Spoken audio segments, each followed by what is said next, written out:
Story begins as a boy named Rintaro who was just like any other ordinary kid. He had a big crush on a girl and finally mustered the courage to confess his feelings to her. Much to his surprise, the girl admitted that she liked him too. It should have been a moment of joy, but there was a twist. The girl, while admitting her feelings, couldn't bear the thought of actually dating Rintaro. This rejection hit him hard, leaving him feeling utterly crushed. As he walked back home, a friend accompanied him. It was during this walk that we discovered something quite astonishing. This was Rintaro's 100th rejection. His friend couldn't believe it. They were just fresh out of middle school, and Rintaro had already asked out 100 girls. It boggled his mind. Rintaro couldn't help but reminisce about the first time he asked a girl out when he was a mere 8 months old. Yes, you read that correctly. He had been on this quest for a girlfriend since he was a baby. Rintaro was determined to know what it felt like to have a girlfriend. He had the looks, and he was no slouch when it came to grades. But for some reason, he couldn't secure a date. This frustrated him to no end. His friend, while poking fun at him, wished him luck in high school as they parted ways. With a heavy heart, Rintaro decided to visit a shrine. There, he prayed to the god of love, hoping that high school would be his chance to finally get a girlfriend. Suddenly, he heard a voice and, incredibly, a face popped out of the shrine's donation box. This strange man claimed to be the shrine's god, and he had wings to prove it. The winged god told Rintaro that not only would he meet his soulmate in high school, but that he would have a whopping 100 soulmates to choose from. This news filled Rintaro with hope, but he also swore to destroy the shrine if the god turned out to be a liar. Fast forward 1 month, and it's Rintaro's first day of high school. On his way to the classroom, he accidentally bumps into 2 girls, Inda and Hikari. A strange sensation tingles through them as their eyes meet. Rintaro begins to wonder if they might be the soulmates the shrine's god mentioned. Being the helpful person he is, Rintaro rushes to assist the girls to their feet. However, Hikari suddenly fakes an ankle injury, asking Rintaro to accompany her to the nurse's office. Rintaro is distressed, thinking he's harmed his soulmate. Hikari, on the other hand, starts to admire him for his kindness. Inda, feeling left out, pretends to twist her ankle too. Rintaro, feeling responsible for both girls, starts to blame himself. To his surprise, the girls stand up and act just fine. But they quickly go back to pretending, leaving Rintaro baffled. He takes them to the nurse's office, but he can't help but feel like he's the one being carried away by the situation. The girls pretend to lose their balance, and they start vying for his attention, clinging to him as they make their way to the nurse's office. Once there, Rintaro introduces himself to the girls and discovers that they are all in the same class. As if this weren't enough excitement for one day, 2 other girls casually mention a field of pink 4-leaf clovers in the courtyard. They claim that if you ask someone out with a pink 4-leaf clover, they're guaranteed to say yes. Suddenly, Inda and Hikari dash off, leaving Rintaro bewildered, especially since their legs seemed perfectly fine. Once school was over, Rintaro stayed behind to help a teacher find his lost contact lens. While he was getting ready to leave, he couldn't help but wonder if he'd cross paths with those 2 girls again. Much to his delight, he spotted them in the school courtyard. Inda was on a mission to find a rare 4-leaf clover, and Rintaro discreetly watched her progress. When Inda noticed him, she seemed taken aback and attempted to act as though she wasn't searching for the clover. Rintaro, however, quickly realized that Hikari was absent. So, he kindly offered Inda a drink. Initially, she appeared a bit shy to accept it, making Rintaro wonder if she found him strange, especially since they had only just met. However, her demeanor suddenly changed, and she snatched the drink from him, declaring that she'd drink it all so it wouldn't go to waste. Rintaro then suggested that she should head home because it was getting late. Inda, while irritated by his advice, still thanked him for the drink, revealing her aloof personality. Out of the blue, Inda dashed away, and Hikari returned. Rintaro, always considerate, offered her a drink too. However, Hikari had different plans. She wanted to share the drink with Rintaro to have an indirect kiss. She claimed that she couldn't finish it by herself and insisted that Rintaro share it with her. Rintaro had anticipated this, so he'd already brought a smaller drink for her. Nevertheless, she continued to insist that she couldn't manage it on her own. So, Rintaro agreed and took a sip before passing the drink to Hikari. Unexpectedly, Hikari panicked and spilled the drink on the ground. Rintaro thought she might be upset because she really liked the drink. Being the kind soul he was, he offered his handkerchief to help her clean up. Instead of taking the handkerchief, Hikari surprised Rintaro by holding his hand and confessing her love for him. She explained that she had to confess quickly because there was someone else who had feelings for him. Rintaro was overjoyed to receive his first ever confession, but hadn't had a chance to respond when Inda suddenly returned to the scene. She had bought a bunch of drinks to repay Rintaro, but upon discovering Hikari's confession, she became quite upset. Inda felt left out and became angry with Hikari for not informing her of the situation and for jumping ahead in line. Rentaro was surprised to learn that Inda also had feelings for him. After some initial hesitation, she too ended up confessing her feelings to him. The two girls asked Rentaro who he would choose, but he suggested they wait for the answer until the next day. Rentaro found himself in a difficult situation. He couldn't decide between the two girls he'd met. Both Inda and Hikari had confessed their feelings for him, and he was torn. So, he decided to seek guidance at the shrine. At the shrine, he turned to the god of love for help. The god revealed something surprising. Both girls were his soulmates. Rentaro was puzzled, wondering how people usually handled having two soulmates. The god explained that most people only had one, but when Rentaro was born, a mistake had occurred. The god had been too busy watching TV and accidentally assigned Rentaro a whopping 100 soulmates instead of just one. This revelation left Rentaro feeling doomed. The god went on to explain that if a person couldn't be with their soulmate, they would die because they couldn't be with the one they loved. This weighed heavily on Rentaro's mind as he thought about one of the girls dying, making his decision even more challenging. But then, a peculiar idea crossed Rentaro's mind. He considered rejecting both girls and secretly dating them behind each other's backs. The following morning, he met the girls, looking disheveled. Finally, he mustered the courage to tell them that he wanted to date both of them. Inda was shocked by this revelation, but Rentaro couldn't bring himself to lie to them. He confessed his love for both of them and promised to do everything in his power to make them the happiest girls ever. The girls were on the verge of rejecting him when Rentaro surprised them with pink four-leaf clovers he had spent all night searching for. Inda ridiculed him for believing in such superstitions, but Hikari reminded her that they both believed in it once. Inda initially refused to accept the idea of sharing Rentaro, but he explained that he had picked the clovers because he had seen how hard they were looking for them, and he simply wanted to make them happy. Overwhelmed by his heartfelt gesture, Hikari agreed to be with him, believing that being with him while sharing might still make her happier than being rejected. Inda, not wanting to let Hikari have Rentaro to herself, also agreed to be with him. Hikari teased Inda for changing her mind, and Rentaro promised to cherish them both. Yet, Rentaro still wondered about his other 98 soulmates. The story continues as Rentaro is overjoyed about having a girlfriend. He was talking to a pole, thinking it was his girlfriend, but his excitement was mistaken for something weird by the two girls, Inda and Hikari, who were actually his real girlfriends. Inda was creeped out and wondered why he was talking to a pole, while Rentaro explained that he was just so happy that he couldn't contain himself. Inda suggested that he talk to her instead, but she ended up feeling too embarrassed. Seizing the opportunity, Hikari decided to hold Rentaro's hand, and he was overwhelmed by the sensation. Inda started feeling jealous and grabbed his hand as well. They walked happily together to school. When they arrived at school, they saw a boy running, being chased by the strict vice principal. Hikari mentioned that the vice principal was known for being strict, and that if she caught someone running in school, she would give them a kiss. Rentaro was concerned that this might cause emotional damage. Hikari then asked Rentaro if he had ever kissed anyone before, and he admitted that he hadn't since they were his first girlfriends. Hearing this, Hikari and Inda realized that one of them could be the first to kiss him. During lunch, they spent time together. While Inda was distracted by a cat, Hikari fed an egg roll to Rentaro, which he loved so much that he started crying. Inda got jealous and revealed that she had made cookies for him. However, when she tried to feed him, she accidentally hit him in the eye. Rentaro ate her cookie and told her it was amazing. Hikari then took out a snack, but it was broken. She wondered how to feed Rentaro without getting her hands dirty, so she decided to feed him with her mouth. Seeing Hikari so close, Rentaro thought she was adorable and started getting closer to her. Inda tried to join in but ended up poking Rentaro in the eye with her hair. This made Rentaro sneeze and break the snack. Hikari noticed that Rentaro's eyes were all red and worried that he had a cold. She grabbed onto him, saying he could get better by passing it on, and tried to kiss him. However, Inda got in the way, saying they couldn't be sure he had a cold. She suggested checking his temperature through their lips, claiming it was a family tradition. Inda attempted to make Rentaro pass out so she could give him mouth-to-mouth resuscitation, but Hikari pushed her away. Both girls ended up angry at each other. Rentaro finally realizes that Inda and Hikari want to kiss him. Inda doesn't agree, but her expression gives away their intentions. He's shocked to know they both want to kiss him. Rentaro offers to kiss them too because he's been wanting to do it as well. However, Hikari explains that he has to choose who he will kiss first, which leads to another argument. Rentaro stops the fight and offers a solution he had planned the day before when he was too excited.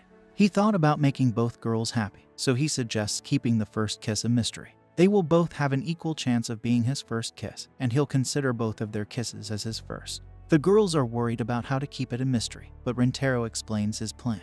They will wear masks and cover their ears. Using a dice, the girls will randomly determine their positions, and he will kiss them without knowing who is who. After that, they will switch positions again, so he won't know who he kissed first. Hakari thinks it's a great idea, but Inda is concerned that Rintaro might cheat. Rintaro reveals his solution, which is to make a pinky promise that they won't cheat. Inda finds it silly, but Rintaro promises that he'll do something extreme if he breaks the promise. The girls agree to the plan, and they start carrying it out. Rintaro was worried about accidentally bumping into Inda and Hakari during their plan because he couldn't see. He tried to figure out their positions and ended up touching Akari's chest, instantly recognizing her. They had to start over. As they tried again, a gust of wind lifted Inda's skirt, and a cat began clawing at it. Inda thought Rintaro was the one touching her and kicked him away, starting to beat him up. Her headphones fell out, and she realized it was the cat. They attempted the plan again, but something always went wrong, and they couldn't kiss. Everyone was upset, and Inda pointed out that the plan was flawed. This made Hakari angry, and they both started blaming each other and fighting over Rintaro. He intervened, taking all the blame for not being experienced. As he ran off, Rintaro called out for the vice principal, and she suddenly appeared to punish him for running. She got on top of him, and he was terrified. However, Inda stopped her, pretending to see a school inspector. The vice principal got worried and quickly left. The girls wondered why Rintaro acted so hastily, and he explained that he loved them both and didn't want them to fight. He'd rather ruin his first kiss than cause them to argue. Hearing this, both girls told him he could kiss the other so he wouldn't waste his first kiss. Rintaro was surprised by their reaction, but he could tell that they both genuinely loved him. He hugged them both and came up with another plan, a three-way kiss. He thought they wouldn't agree, but seeing them getting along, he believed it could work. The girls were embarrassed at the thought of kissing each other but eventually agreed, and they finally had their first kiss together. The next day, Rintaro, Inda, and Hakari were at the library. Hakari was looking for a cookbook to make food for Rintaro, but Inda wanted a book about winning a man's heart through his stomach. They started arguing, and Rintaro told them to get along, reminding them that they both had shared a kiss. This made the girls embarrassed. Rintaro was looking for another book when he encountered another girl who gave him a surprising feeling. He wondered if she was another one of his soulmates. The girl backed away, and he realized she was the librarian. The librarian didn't speak but used her book to point to phrases to communicate with Rintaro. He found this confusing at first, so he thought they weren't supposed to talk in the library. She asked him what he was looking for, and he tried to mime that he wanted a funny story. The girl asked him why he wasn't talking, and he asked her the same question. She apologized and was about to find someone else to help him, but he stopped her and asked for her assistance. Rintaro wanted recommendations for a romance story with a happy ending, so she began selecting some books for him. Rintaro was surprised when she picked out a lot of books. The girl apologized and told him to choose the ones he wanted. However, Rintaro decided to take all of them since she had picked them out for him. When he tried to check them out, he found out his library card wasn't ready yet. The girl offered him her own personal book, and Rintaro happily accepted it. He wondered about her name, and the girl showed him her ID, revealing her name was Shizuka. That night, Rintaro found out her name. Rintaro started reading a book about a princess and her loyal knight. The knight protected her from a dragon, and they developed feelings for each other. However, the princess was supposed to marry another prince. The knight rushed to the princess, wishing they could defy their fates. Rintaro was rooting for them, but the story ended on a cliffhanger. The next day, Rintaro thanked Shizuka for the book. He realized she brought him the second book, and he happily accepted it. He felt the need to find a way to repay her, so he bought her a drink, and they started talking about the book outside. Shizuka shared that it was her favorite book, and Rintaro was impressed by how well she knew it, using phrases to communicate. She mentioned that she's glad people don't find her weird, revealing that she's never had a real friend. This struck a chord with Rintaro, and he got an idea. He asked to borrow her first book again. The next day, Shizuka brought him the third book, but Rintaro didn't show up. Several days passed, and as Shizuka walked around the school, she noticed Rintaro with Hakari and Inda. They commented on how tired he looked, and he explained that he had been busy at night. The girls wondered what he was up to, but Rintaro continued to yawn. Hakari suddenly kissed him, saying she was giving him her energy, and Rintaro called her his angel. Inda wanted to do the same but ended up headbutting him. Shizuka realized that he had a girlfriend and thought he must be too busy to read. She reflected on how others found her weird for her way of talking, and even her mother considered her a freak. Nobody seemed to have time for someone like her. However, Rintaro came to find her, saying he could finally repay her for lending him the books. He had her install an app on her phone and revealed that he had manually typed out the entire first book. When she talks with the book, they never spoke face to face because she always had to look at the book. With the app, they could look at each other while she talks. Rintaro hoped it would help her with communication, and he encouraged her to try it. Shizuka told him that she loved him, but she quickly took it back, saying not to worry. However, Rintaro told her that he loved her too. Shizuka believed they were destined not to be together, but Rintaro claimed they would overcome it, even if it was their fate. He introduced Shizuka to the other girls and asked to add her as his newest girlfriend. Inda thought he was crazy, but Hikari thanked him for staying with them even after finding someone else. Rintaro stated that his feelings toward them hadn't changed, likening them to an oil field and Shizuka as a completely new field.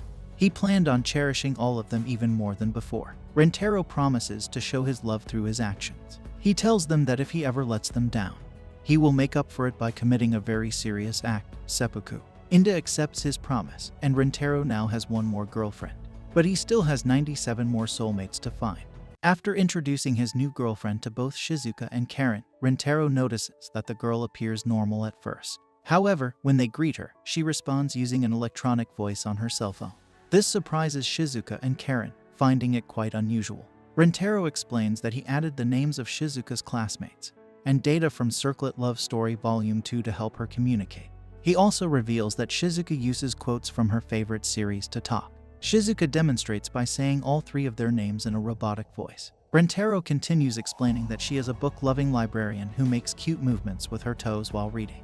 These movements vary depending on her emotional reactions to different parts of the story. For example, her happy moments resemble a dog's tail wagging, and when she's scared, she shakes her feet. Rintaro finds this quirk very endearing, but Shizuka is embarrassed to learn about it because she didn't even realize she was doing it. Rintaro then shares that Hikari also has a cute habit when she's deep in thought. She puts her hand in her mouth and sometimes starts biting her fingers. Rintaro finds this habit so attractive that it quickens his heartbeat. However, Hikari is surprised to hear about this seemingly indecent habit she has without realizing it. Rintaro goes on to talk about Karen, mentioning that when she receives a compliment that makes her happy, she twirls her hair with her finger. This contrasts with her usual demeanor and makes her even cuter in his eyes. His comments make the three girls feel self-conscious as they realize Rintaro has been observing them closely. Rintaro also talks about the girls' kissing habits. Hikari makes a pout when they kiss, while Karen becomes so immersed in the moment that she forgets to breathe. Shizuka, curious, asks if they have ever exchanged kisses. Rintaro is confused by the expression, but Shizuka clarifies that she understood they have already kissed. Hikari asks if Shizuka is also interested in kissing, to which she replies that she is saving herself for her wedding day, emphasizing her commitment to maintaining her chastity. Rintaro reassures Shizuka that it's okay to take her time and that he'll wait until she's ready for a kiss. Meanwhile, Shizuka's confession makes Hikari and Karen feel a strong desire to kiss Rintaro at that very moment. The girls playfully try to feed Rintaro, but they end up arguing over who came up with the idea first. Rintaro intervenes, reminding them to be careful because they're getting very close and might accidentally kiss again. He also notices that Shizuka might find it challenging to make friends with both girls right away, but assures them that he's prepared for the situation. Rintaro explains that when people want to get to know someone, they often act in a way that's not genuine because they're afraid of revealing their true thoughts and potentially facing disapproval or hatred from the other person. He believes it's easier to connect with someone who has already shown their true feelings because it reduces complications in the relationship. To help break the ice, Rintaro suggests playing a card game called the Monkey Game with a twist. The loser has to be tickled. His goal is to induce laughter and create a friendly atmosphere. He calls this operation Let's Tickle and Laugh to become friends. The girls agree, finding the idea of being tickled by Rintaro exciting. They start playing, and Rintaro wins the first round, making Karen the loser. She eagerly asks Rintaro to tickle her, but Hikari advises her to hide her enthusiasm.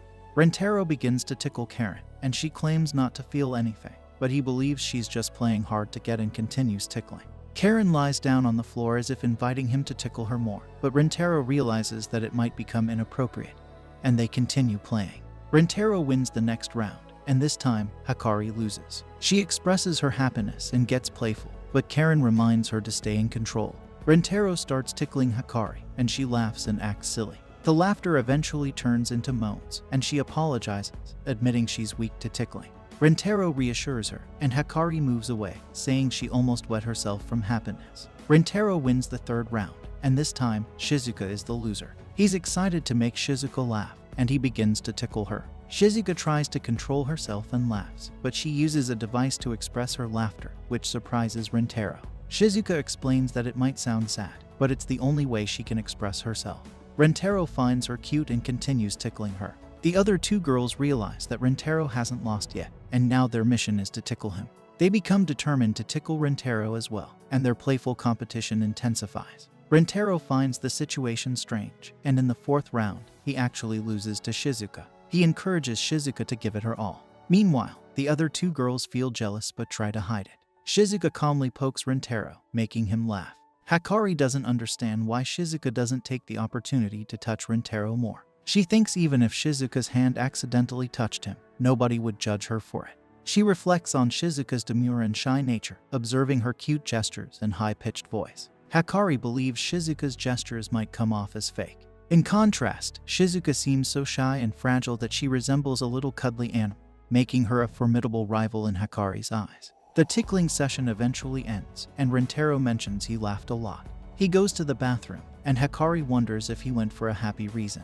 Karen asks Shizuka what just happened, looking serious. She asks if Shizuka is acting modest because they're all there. Shizuka denies it, but Karen insists that Shizuka was just poking Rintaro because she wanted to touch him more. Kine asks why Shizuka was acting silly, and Hikari explains it was because Kine had frightened her earlier. She adds that Shizuka had been screaming, but Kine denies it and calls her ignorance a blessing. Shizuka says that they were Rintaro's girlfriends before she came along, and she didn't want to disrupt things. Karen becomes angry, saying she expected Shizuka to say something like that.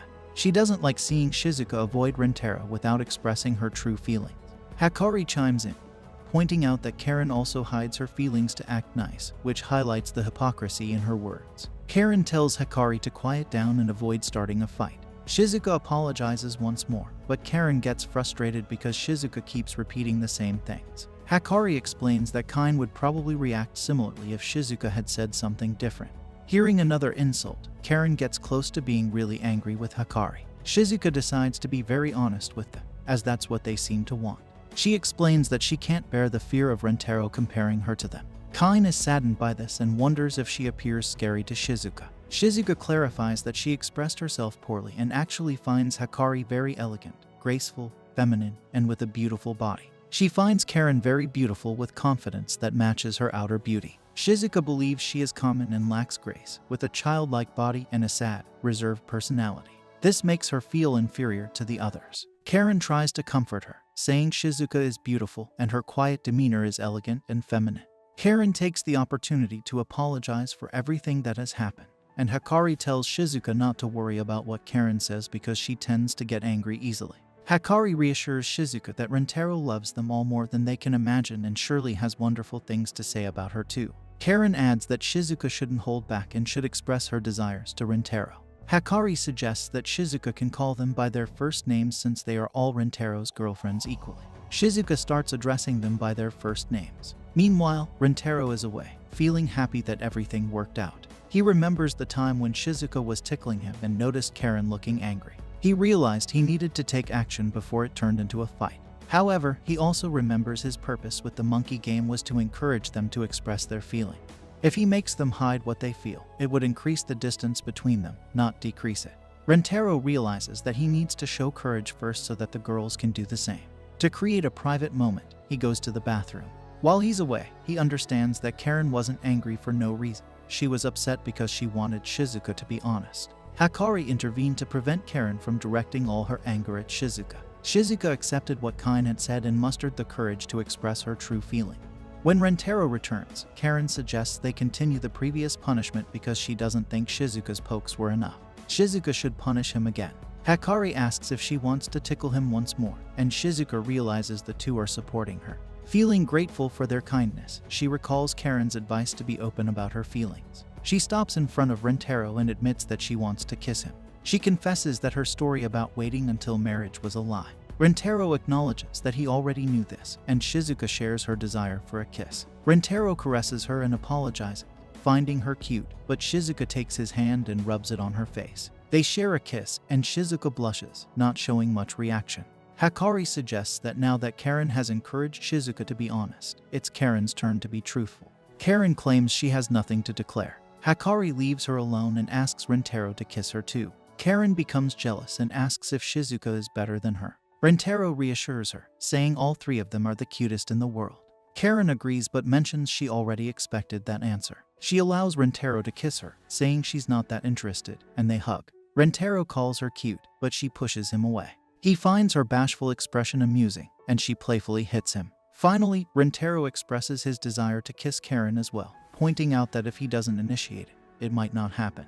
He asks if she's interested, and Karen, although reluctant, agrees. They share a kiss, and after kissing all three of them, Rintaro looks a bit silly while staring at the sky. Hikari asks what's on his mind, and Rintaro says they're such fantastic girlfriends that he feels it's a waste for them to be with him. He expresses his gratitude for all three of them, and the girls interpret this statement in various ways, leading to laughter among the group. The girls were eagerly waiting for their test results. Hikari wondered why Rintaro was taking so long to return from getting his cell phone. Shizuka mentioned that Rintaro values his cell phone a lot because it holds pictures and memories of the three of them. They recalled Rintaro saying how important the device was to him. When Rintaro returned to the room, he found Nano, another girl, there. Nano informed them that the test results were already out. She confidently stated that checking the results would be a waste of time for her since she already knew she had the best grade. As they looked at each other, Rintaro felt a familiar connection, similar to when he first met his three girlfriends. He invited Nano to check the results together, but she declined, considering it a waste of time. Rintaro apologized and left the room. Upon returning to see the results, Rintaro praised Nano's outstanding performance. He ranked 88th, so he couldn't say much. Nano, on the other hand, had aced all the subjects, sparking Rintaro's interest. He asked if any of the three knew more about Nano. Shizuka described her as a reclusive girl immersed in her study, while Inda mentioned not having exchanged a single word with her. People talked about Nano being like a robot, always seeking precision and efficiency. She was capable of answering any question on any subject, earning her the nickname of a highly advanced human AI. Later, everyone heads to the biology lab, where Rintaro is partnered with Nano for some work. He leaves Nano studying while he goes to get a microscope. On his way back, he notices that Nano is different from his other three girlfriends. His previous girlfriends were more on the cute side, while Nano is elegant and pretty. Rintaro suggests they don't need to use the book in the lab, but he realizes Nano is copying cells from a notebook, considering it more efficient than using the microscope. Rintaro thinks this undermines the practical part of the class, but Nano argues that redoing the same steps is a waste of time since scientists have already provided the answers. Rintaro warns her about the professor watching and suggests doing the work properly. Nano takes the microscope, and Rintaro believes she'll do things right, but she stubbornly puts the book under the microscope. Rintaro realizes why people call her an AI. Her reasoning is logical, not practical, and she comes across as cold towards people. This has given her a not-so-good reputation among other students. Meanwhile, Rintaro accidentally cuts himself while cutting an onion. He goes to the sink to wash his hands and tells Nano he's going to the infirmary. Surprisingly, Nano starts sucking his finger, claiming it's more efficient due to saliva containing antimicrobial agents, eliminating the need for antiseptic. Rintaro is surprised and embarrassed, noting Nano's soft lips and hot tongue. While this awkward moment unfolds, Rintaro's three girlfriends remain focused on their work. Eventually, the class comes to an end. Rintaro goes to Nano to express his gratitude for her help, but she insists he doesn't need to thank her. However, Rintaro still feels the need to thank her properly and offers to buy her a refrigerator. Nano declines, explaining that soft drinks are not suitable for hydration, leaving Rintaro with limited options. He decides to be honest and shares that he simply wants to get to know her better, asking if she minds.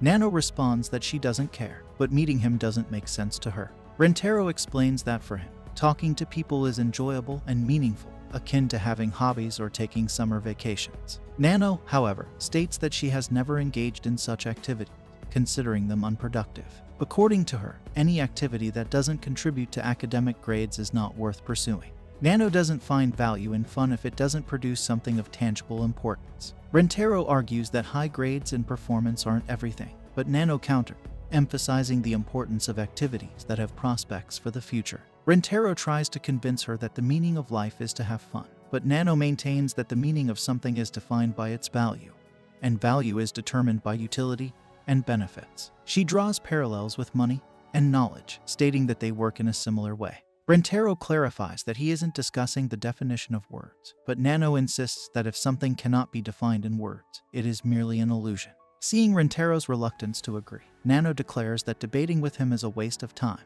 as she believes he won't change his way of thinking. This leaves Rentaro with lingering doubts because Nano's perspective is vastly different from his own, making him question if she could be his soulmate. Upon reaching home, Nano begins her studies but finds herself thinking about Rentaro and why she sucked his finger. Various possibilities cross her mind, but she acknowledges the danger of inaction he was facing due to a high risk. Realizing her distraction, she decides to refocus by writing the value of pi multiple times on the board. However, even after this strategy, she remains distracted and writes the pi value more frequently, realizing she's wasting a lot of time. The next day, Nano goes to Rentaro and confesses her love for him. She expresses her desire for a relationship, but when Rentaro reciprocates the feelings and expresses his wish to go out with her, Nano surprisingly refuses. She insists that Rentaro should have declined her dating proposal, and since he didn't, she will refuse on his behalf. Rentaro is confused, and Nano explains that she's there to end a love that hasn't even started. Rentaro protests, stating that they both like each other, but Nano argues that romance leads to marriage and childbirth, things she doesn't need for now. She dismisses the idea of teenage romance, claiming it makes no sense to her. Nano firmly declares that they will never have an affair. Rentaro refuses to accept this, asserting that if he continues to love her, the chance of romance happening remains. Nano recalls the unproductive day before when she thought about him a lot. Rentaro then suggests a date, promising that if he can't win her over in one day, he will not give up on her. To formalize the agreement, Rentaro extends his hand for Nano to sign. In this way, the story takes an unexpected turn as Nano, despite confessing her love, refuses to pursue a romantic relationship with Rentaro, citing her own unconventional views on love and relationships. A few days later, Rentaro waits nervously for Nano as it's their first date. When she finally appears, Rentaro is captivated by her casual outfit, and he can't help but drool. Nano interprets his expression as sickness and asks if he wants to cancel the date. Despite feeling a bit unwell, Rentaro insists on continuing, thinking canceling would be inefficient.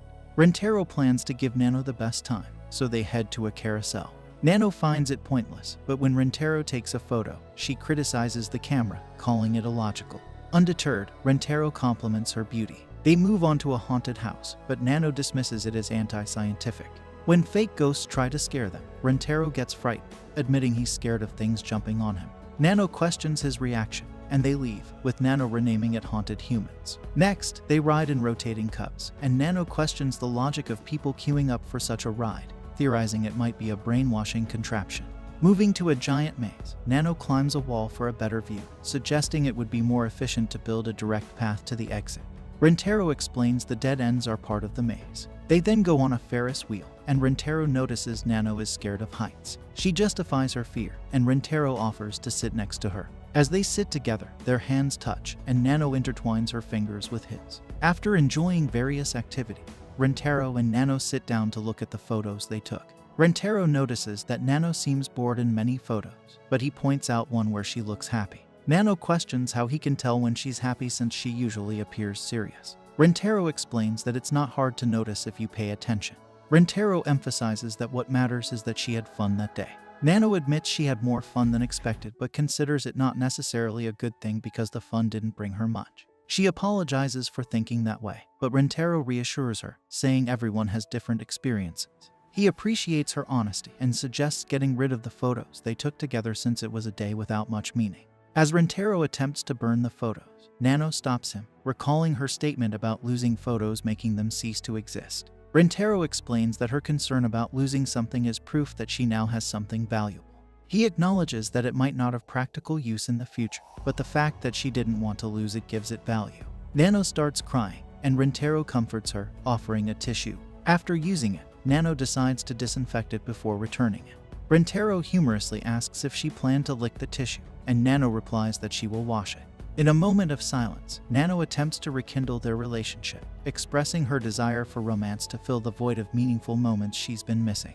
Rentaro agrees, and Nano wastes no time in kissing him, seeing it as the most efficient way to fulfill their desires. The two return home hand in hand, their relationship taking a new turn after a day of shared experiences and emotions. The next day, Rintaro shares the entire story with his other 3 girlfriends and asks if he can include Nano in his collection of girlfriends. Inda casually says he can do whatever he wants because she's already used to it.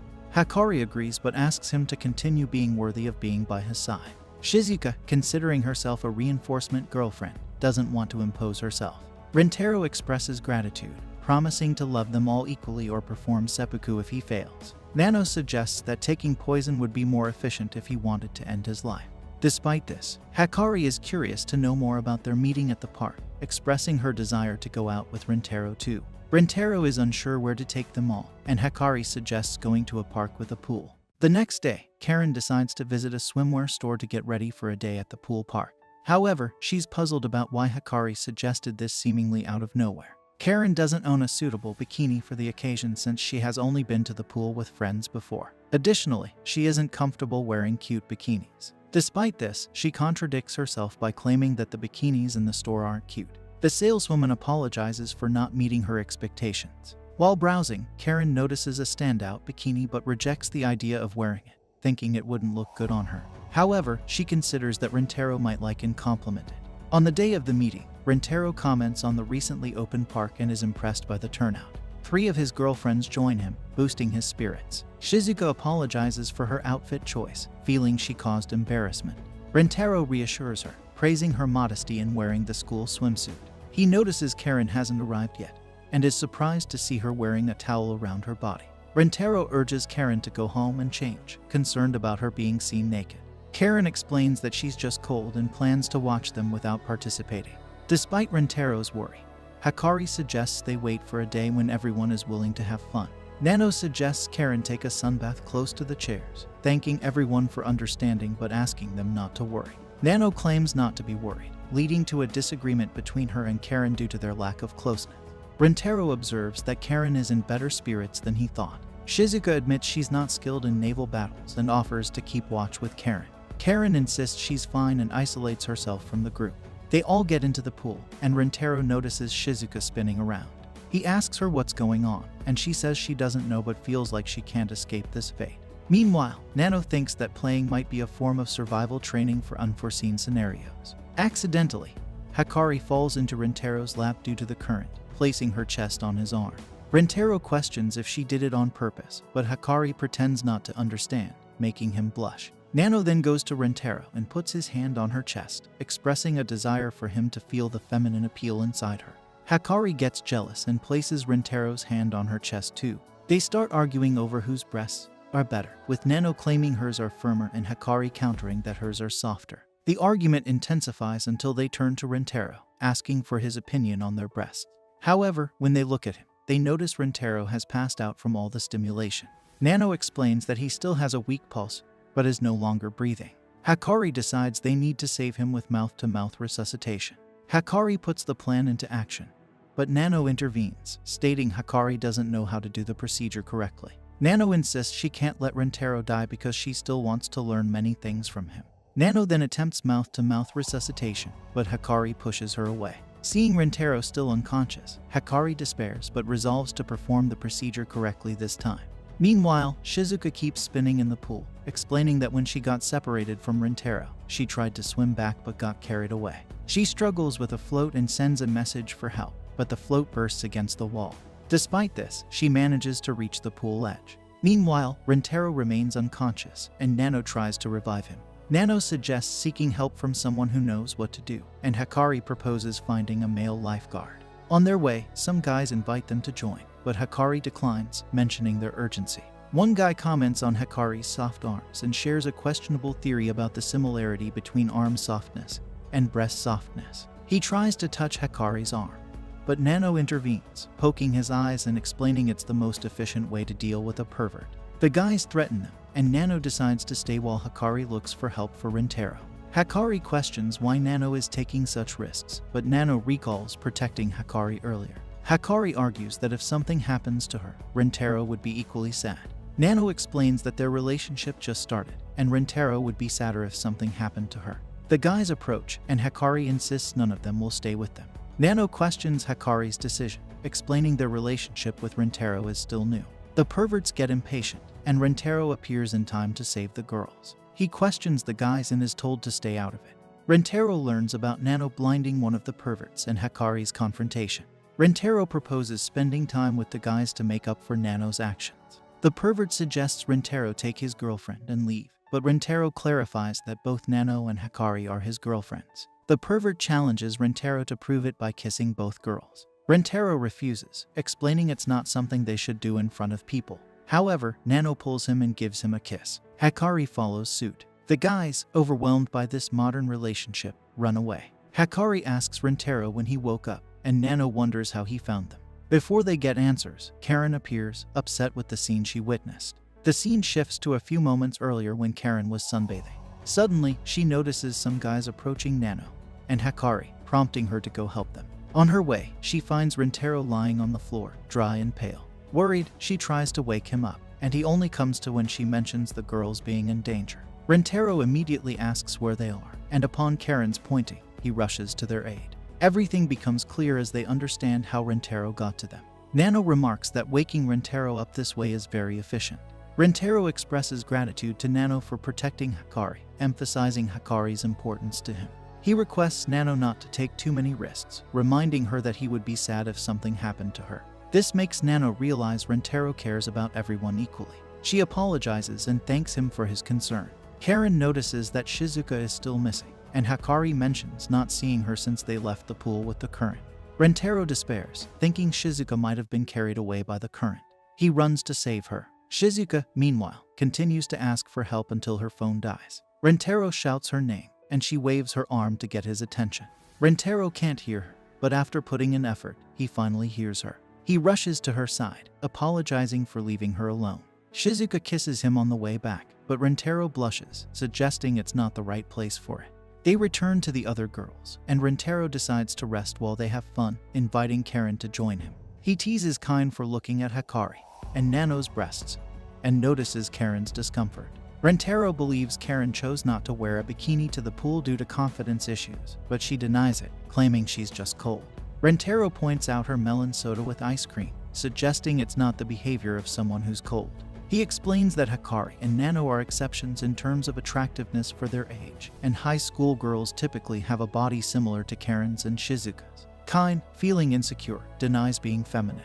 Rentaro asks her to stand and removes her coat, complimenting her appearance. She calls him a pervert, but Rentaro insists she looked great in the bikini. He hugs her and explains that she's not better or worse than the other girls. They all have unique quality, and he finds her attractive as she is. Rentaro invites Karen to join the other girls, but Karen is still motionless and red. He kisses her too, and they all return to the pool.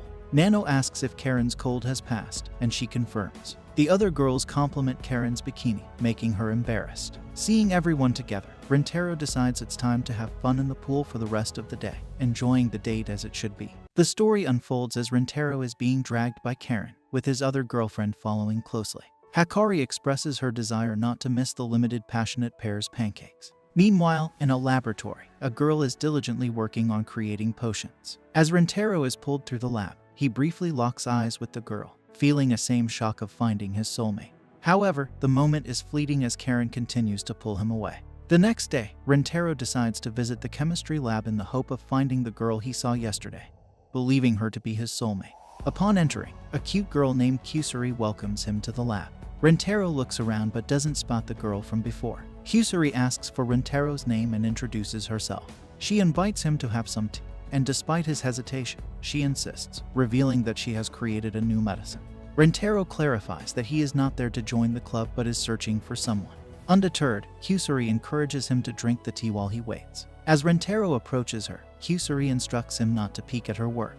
Despite his protests, Rentaro decides to wait and see what she is making. Kusuri reveals her new magnetic potion, astonishing Rentaro with its effectiveness, surpassing even Nobel Prize-winning achievements. She explains that the potion can make a person temporarily magnetic, attracting metal objects. She urges Rentaro to try it, and after some hesitation, he drinks it.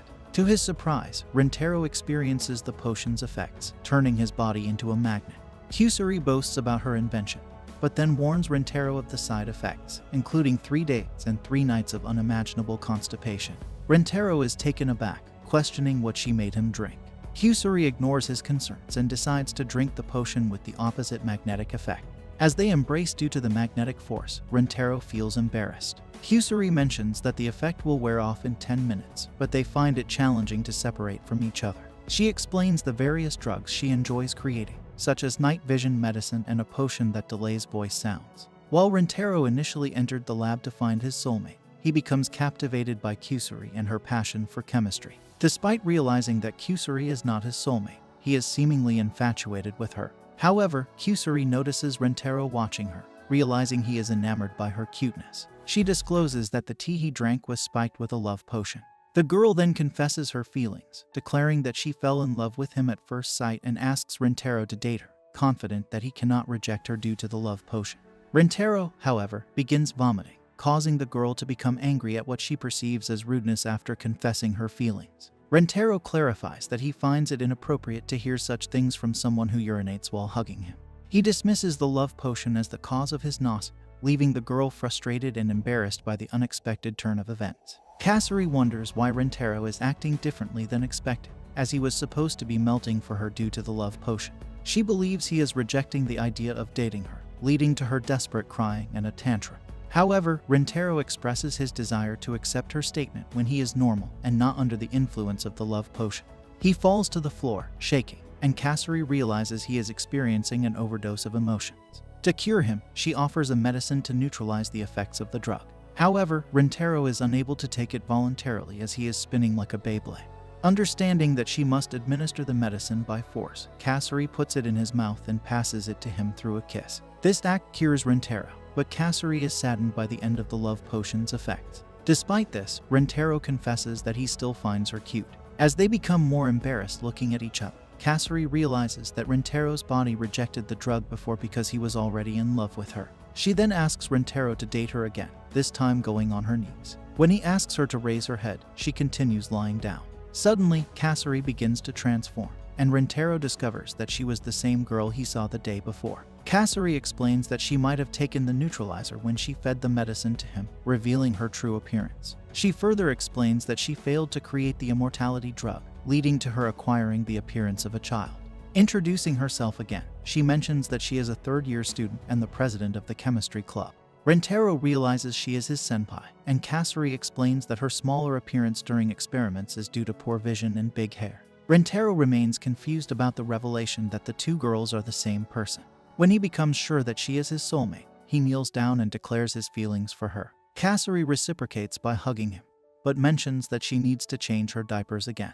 The unexpected twists and turns in their encounter add layers to the story, leaving Rentaro in a state of both confusion and newfound understanding about Kasuri's true identity. The scene changes, and Rentaro introduces Kasuri to his two girlfriends, Nano and Karen, asking if he can date her as well. Nano suggests that dating several companions at once is more efficient, but Rentaro clarifies that he's not doing it for efficiency. Karen urges Kasuri to finish introducing herself, and Kasuri reveals that she is an obsessive drug lover. Karen questions if she is a decent girl, and Rentaro explains that Kasuri's appearance is influenced by a specific drug, and she is, in reality, a third-year student. Kasuri then shares that she brought drugs for each of them. For Karen, she initially offers a potion to enlarge her breasts, which irritates Karen, thinking it's a hint. Kasuri changes the potion to make Karen stop being crazy, but Karen gets angry again. Changing it once more, Kasuri suggests a medicine to make her more feminine. Karen questions where Kasuri got information about her, and Kasuri reveals that Rentaro told her, leading Karen to smack Rentaro. Kasuri then praises Karen's slender beauty, calming her down. Next, Hikari receives a potion to make her sexier. After taking it, Hikari imagines herself seducing Rentaro, but the drug causes excessive sweating, melting her clothes. Kasuri explains that the drug is meant to make sweat melt clothes, defining a naked body as sexy. Rentaro lends her his clothes, and Hikari looks foolish while wearing them until she realizes the effect is only temporary. For the book lover, Shizuka, Kasuri gives a potion that transforms her into a rabbit. Rentaro finds her incredibly cute, but Shizuka doesn't feel worthy. Rentaro touches her rabbit ears, making her blush, and he places her on his lap, caressing her ears. Finally, for Nano, Kasuri provides a potion that makes her hair manageable, fitting for someone efficient. Nano uses this ability to clean dirt off Rentaro's face. He becomes infatuated with the smell of her hair, and Nano kisses him in an efficient manner. Kasuri then brings more potions, each lasting around 10 minutes. She warns Nano about the hair potion, stating it could lead to baldness if overused. Nano jokes about embracing baldness for efficiency, but Rentaro expresses his love for her hair. They sit down to talk, and Karen praises the effectiveness of the drugs. She asks what would happen if she took the breast enlargement potion, and Kasari shows her a photo representing the result, a muscular enhancement rather than enlarged breasts. Karen disapproves, and Kasari explains that she puts more effort into drugs for those willing to sign up for the research team. She enjoys creating more incredible drugs. While engaged in conversation, Kasari suddenly feels the urge to urinate. However, she dismisses the concern, stating that it doesn't matter since she's wearing a diaper. Rentaro, being considerate, advises her to use the bathroom, prompting her to do so. Hakari, in the meantime, prepares to serve tea. Kasari, cautioning everyone about the uniqueness of each person's tea, warns against mistakenly drinking Rentaro's tea. Rentaro finds her statement peculiar, and Kasari explains that men's and women's teas have subtle differences. Noticing Kasari's discomfort, Rentaro suggests she use the bathroom promptly. Kasari rushes away, asserting that they can identify whose tea is whose by checking the bottles. Upon her return, the group begins eating and chatting. Kasari believes she succeeded in making Rentaro drink the correct tea. However, upon inspecting her own tea, she realizes they switched teas. She asks the girls to spit out their drinks, but Rentaro dismisses the issue, attributing it to a taste difference. Kasari reveals that Rentaro's tea was spiked with a drug designed to make him kiss whoever he loves. She planned to use this to prompt him to kiss her, as the library kiss didn't qualify as a real one. However, Rentaro insists that he doesn't need such substances to desire a kiss. He already feels inclined to do so naturally. Upon hearing this, Kasari jumps on Rentaro's lap to kiss him. This action incites jealousy in kind, and the other girls express their desire to kiss Rentaro. Kasari, regretful of the tea mix-up, advises Rentaro to run away as the girls become uncontrollable. Rentaro questions Kasari's motives, and she explains that the drug, intended for men, increases libido, driving them towards sexual intercourse. In women, it heightens the desire for emotional pleasure, specifically kissing. Kasari emphasizes the potential dangers of increasing this desire in girls, as it removes mental inhibitions, granting them supernatural strength. They become akin to kissing zombies, desiring a kiss from their loved one indefinitely. Kasari warns Rentaro that if he gets caught, he won't escape their clutches, and he'll be compelled to kiss them forever. Despite Rentaro's initial enthusiasm, Kasari stresses the need to neutralize the drug in the girls' bodies to prevent them from staying in this state permanently. Rentaro inquires about the time it takes for the medicine to circulate in their body, marking the beginning of the kissing arc. The story continues as the girls move closer to Rentaro. Kusuri urges Rentaro to escape. Following her advice, they quickly go through a door and lock it behind them. Kusuri then reveals that making 4 doses of the neutralizer on the spot isn't possible. To survive, they need to evade the kiss zombies and head to the chemistry laboratory. Leaving the pursuing zombies behind, Rentaro and Kusuri find themselves on the way to the laboratory. However, their escape is cut short as they encounter the girls again. In a bid to slow down the pursuing girls, Kusuri searches for a drug. She pulls out a potent drug capable of melting the skin and causing intense pain. Despite its potential effectiveness, Rentaro firmly prohibits her from using it on the girls. They then start running again. Rentaro observes that the girls are unusually faster than normal. He speculates that their enhanced speed may be a result of superhuman abilities acquired due to the absence of limits. As the chase continues, Rentaro and Kusuri face another unexpected twist. The vice principal appears in the hallway, seemingly intent on kissing them. Kusuri throws a drug at the vice principal, leaving her really angry because they messed up her makeup. Seeing the vice principal in this furious state, Rentaro compares her appearance to the view of an abyss staring back at them. Kasari realizes that her drug didn't work on the old woman because her makeup blocked its effects. Rentaro expresses his belief that science can't overcome the monsters they are facing. Despite the setback with the vice principal, they manage to get rid of her. However, the zombies are still on their tail. This time, they decide to split up to try and ambush the pursuing zombies. Rentaro remembers that the zombie's objective is to kiss him, so he can separate from Kasari. They successfully execute the plan, and Rentaro finds himself being chased by Shizuka. Despite the drug, he notices that her speed is still slow due to her weak physical ability. Planning to lose her before the other 3 zombies surround him, Rentaro runs away, but Shizuka falls to the ground. Concerned for her well-being, he checks on her, sees her red forehead, and decides to take her to the infirmary. After taking care of her, Shizuka returns to kiss him, and Rentaro realizes he's caught in a Resident Evil version of the zombie kiss. Trying to resist, he is kissed multiple times, making him lose track of time. Realizing his duty, Rentaro pushes Shizuka away, determined to return her to normal. He suspends her in the air with a clothes hanger and leaves, promising to bring her back to normal. On his way to the laboratory, Rentaro encounters 2 other zombies, leading to another chase. This time, they use their heads, and Kairin throws Hikari towards Rentaro, immobilizing him. Hikari is the first to kiss him, followed by Kairin, and they take turns. Rentaro feels his mind erasing again.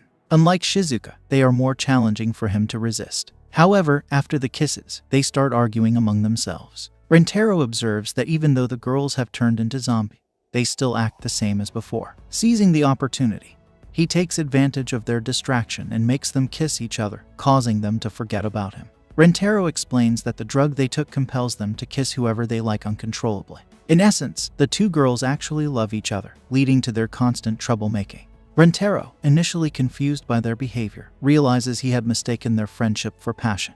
He watches them kissing until he remembers his purpose, to go to the chemistry laboratory. Upon opening the door, he unexpectedly encounters Nano. Quickly closing the door, Rentaro hides in a closet. When Nano exits, she doesn't spot anyone. But Rentaro senses the need to think of a plan as she might find him soon. Putting his hopes in Kasuri, he wishes she takes the chance to enter the laboratory. However, to his surprise, Kasuri is also hiding with him. Feeling hopeless, Rentaro questions her presence. Kasuri explains that when she tried to enter the laboratory, Nano saw her, and so she hid there to avoid being found. This revelation raises suspicions because Nano should be searching for Rentaro, the one she wants to kiss. Kasuri suggests that Nano might have realized they were together, and Rentaro acknowledges that it was Nano's order to surround them. It becomes evident that becoming a kiss zombie did not erase all of Nano's intelligence. Despairing at the thought of being found, Rentaro and Kasuri discuss a plan. Kasuri proposes that Rentaro should run out to attract Nano's attention, allowing her to enter the chemistry laboratory. While Rentaro has also considered this idea, he worries it would seem suspicious if he ran away immediately after hiding, potentially alerting Nano to their tactic.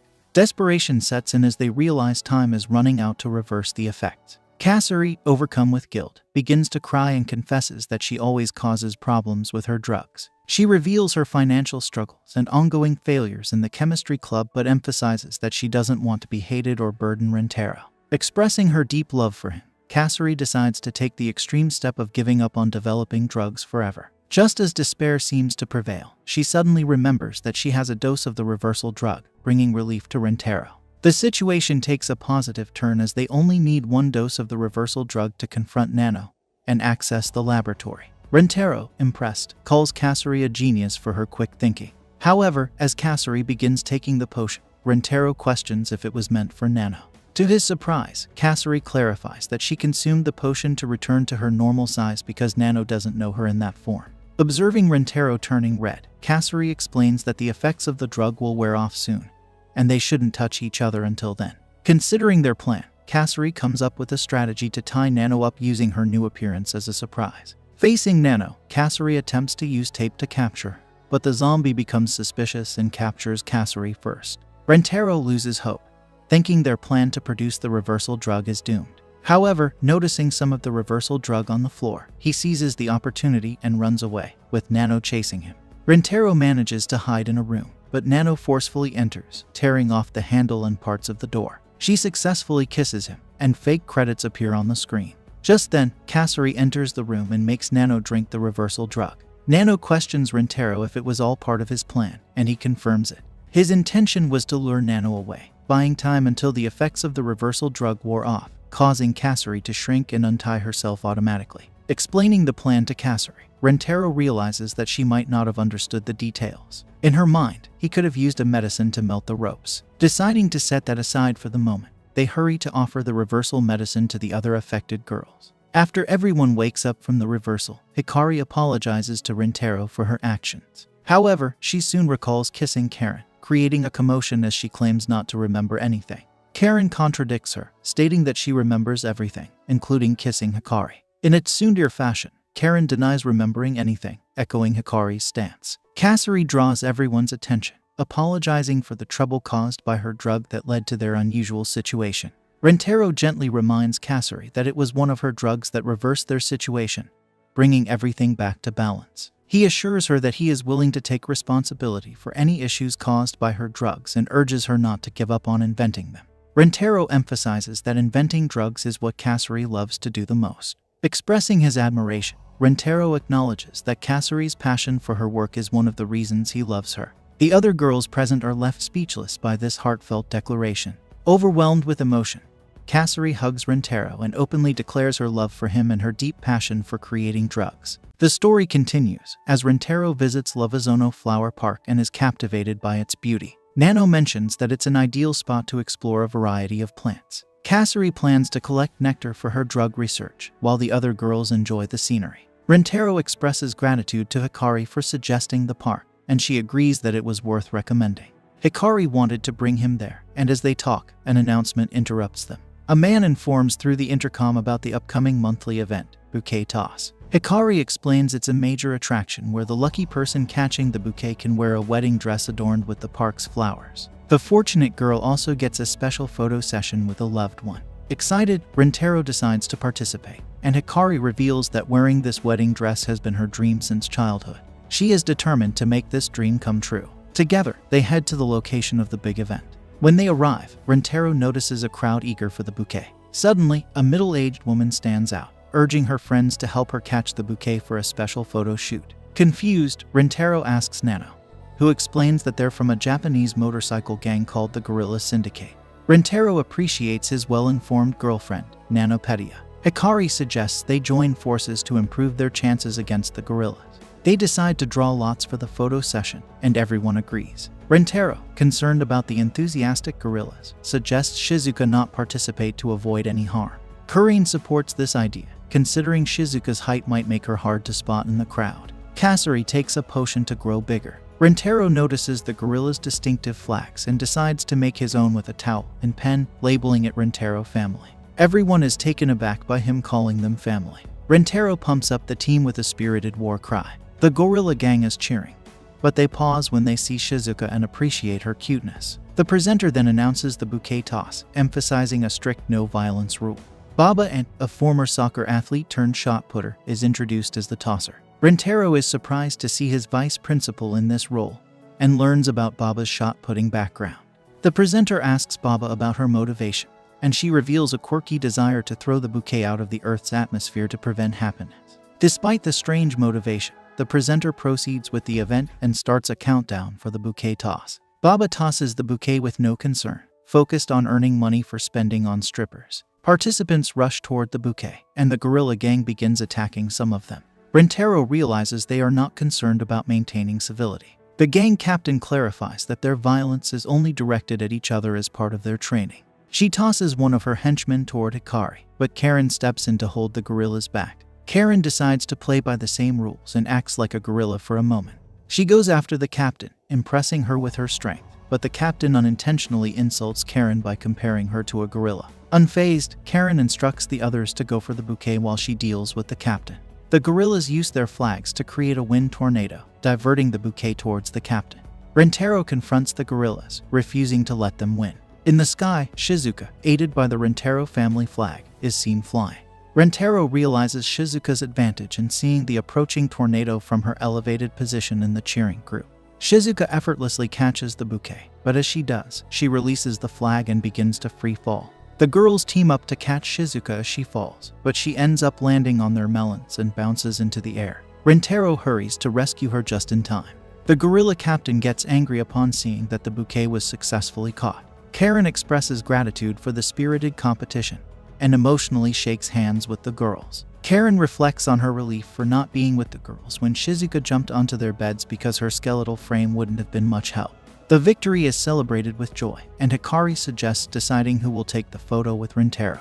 She introduces a raffle kit with toothpicks. To win, a person has to pick the toothpick with a red mark. As Hikari mixes the toothpicks, she reveals her premeditated plan. Knowing catching the bouquet would be tough, she had already envisioned everyone cooperating.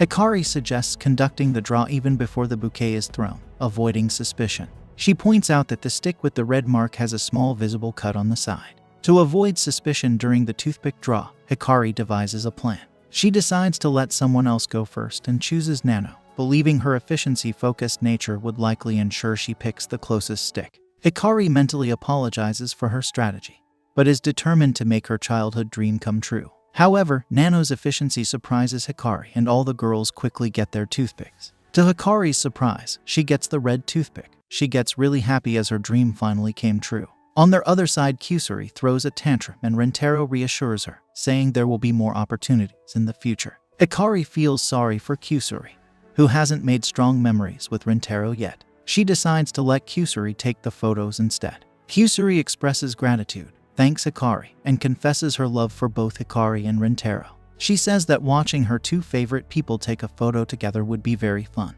Hikari suggests taking photos together, despite Karen mentioning they always do that. They decide to have a group photo. Afterward, Hikari expresses gratitude to Rentaro for making her dream come true. She shares that her days have been happy since meeting him, and her life has felt like a dream. Rentaro reciprocates the feelings, thanking Hikari for everything. When Hikari makes a seemingly selfish request, Rentaro is open to granting it. To his surprise, she asks to break up. Rentaro is confused and plans to talk to her later to understand her reason. However, he learns that Hikari has left the park for an urgent appointment. Kusuri suggests she might have just gone to the restroom, and Nano inquires if something happened to Hikari. Rentaro reassures them and promises to talk to Hikari. When he tries to call her, Hikari doesn't answer. Rentaro recalls receiving an envelope from Hikari containing her bikini photos. Curious, he opens it, believing it might contain her address. His hunch is right, and he arrives at a grand house with a garden, lake, and fountain. Spotting Hikari through a window, he excitedly calls out to her, but she hushes him and warns him to stay quiet. A security guard hears a noise and checks, so Rentaro hides just in time. Hikari calls him from an unknown phone, saying they have little time. Rentaro, confused about their sudden separation, asks for an explanation. Hikari reveals she doesn't love him anymore and wants him to move on without her. However, Rentaro senses she's hiding something and refuses to leave until she tells the truth. Hikari opens up, saying her mother found out about them. Despite explaining their honest relationship and her happiness, her mother disapproved. She took Hikari's phone, transferred her to a different school, and planned to move the next day. Hikari doesn't even know where she'll be going. Rentaro gets upset upon hearing Hikari's explanation. Hikari says that how her mother's is. She also says that her mother have a lot of money and use it to bend everything at her will. She believes her mother will keep separating them if they meet again. Hikari's mother overhears their conversation, takes the phone, and warns Rentaro never to approach her daughter again or else she can get rid of teenage boy like him if necessary. Hikari's mother abruptly hangs up despite Rentaro's attempts to talk. Rentaro shouts to get attention, but the security guard catches him and asks him to get out. Rentaro explains he needs to talk to the residents, but the guard reveals he has orders not to let him in. Despite Rentaro insisting it's important, the guard says things don't always go as one wishes, especially for a teenager with limited capability. Meanwhile, Hikari pleads with her mother to let the situation pass. Her mother refuses, insisting on sending Rentaro away so Hikari can't see him again. Hikari promises never to disobey her mother again, hoping to avoid harm to Rentaro. Hikari's mother hugs her daughter, internally criticizing Rentaro as a fifth-rate insect and expressing her disapproval of their relationship. Later in the afternoon, Rentaro comes back home feeling really sad. He remembers Hikari's words and how the security guard said he couldn't do anything because he's just a teenager. Rentaro is frustrated and defeated, so he hits his head against the wall. He feels weak, doesn't have much knowledge, money, or power, and doubts he can love someone like Hikari. While looking down, he finds a 4-leaf clover, reminding him of the day he first met Hikari. Rentaro tells the other girls everything, and Kurain wonders why Hikari didn't speak up earlier. Kasuri asks Rentaro about their plan, and he decides to sneak into the mansion and rescue Hikari. Kurain and Nano doubt the plan's success because of Hikari's mother's wealth. Despite the challenges, Rentaro is determined to make Hikari happy and bets everything on this rescue plan. He remembers Hikari's sad look in the window, fueling his determination. Rentaro plans to escape the city with Hikari that night, even though he knows it's uncertain.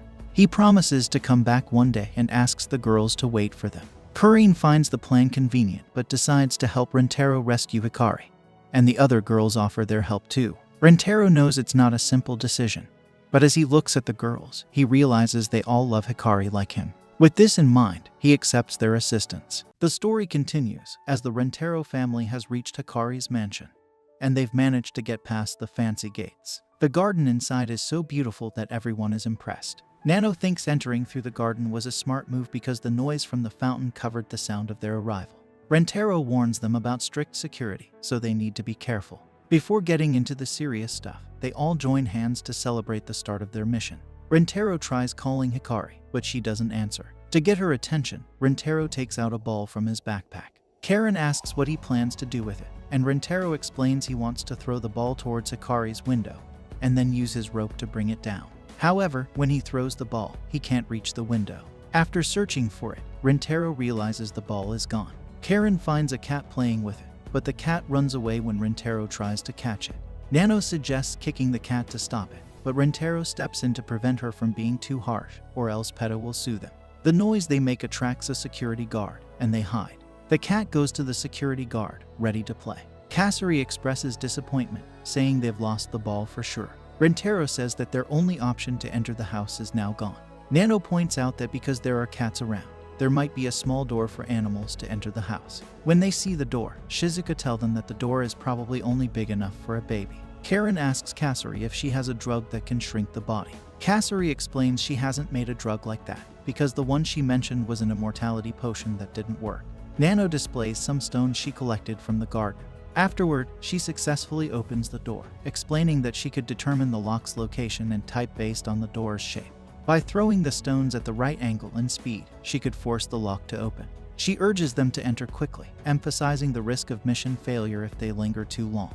However, upon examining Nano's hand, Rintaro notices a broken and bleeding nail. Karen retrieves a bandage from Rintaro's bag and wraps it around Nano's finger. Nano explains that she needed to use her fingernail for precision and speed when throwing the stones. Karen admonishes Nano for going too far. Nano, however, justifies her actions by mentioning a favor she owes Hikari for a past incident in the park. But then she corrects herself, stating that it's not for a favors but she genuinely wants to help her. Upon entering the house, they encounter a guard dog.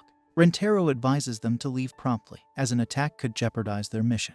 But as they exit, he notices that Shizuka stayed behind because she was too frightened to run. Attempting to call her name, Nano stops him, explaining that yelling could agitate the dog and alert the security guard. Meanwhile, Shizuka blames herself for being left behind, considering it a burden.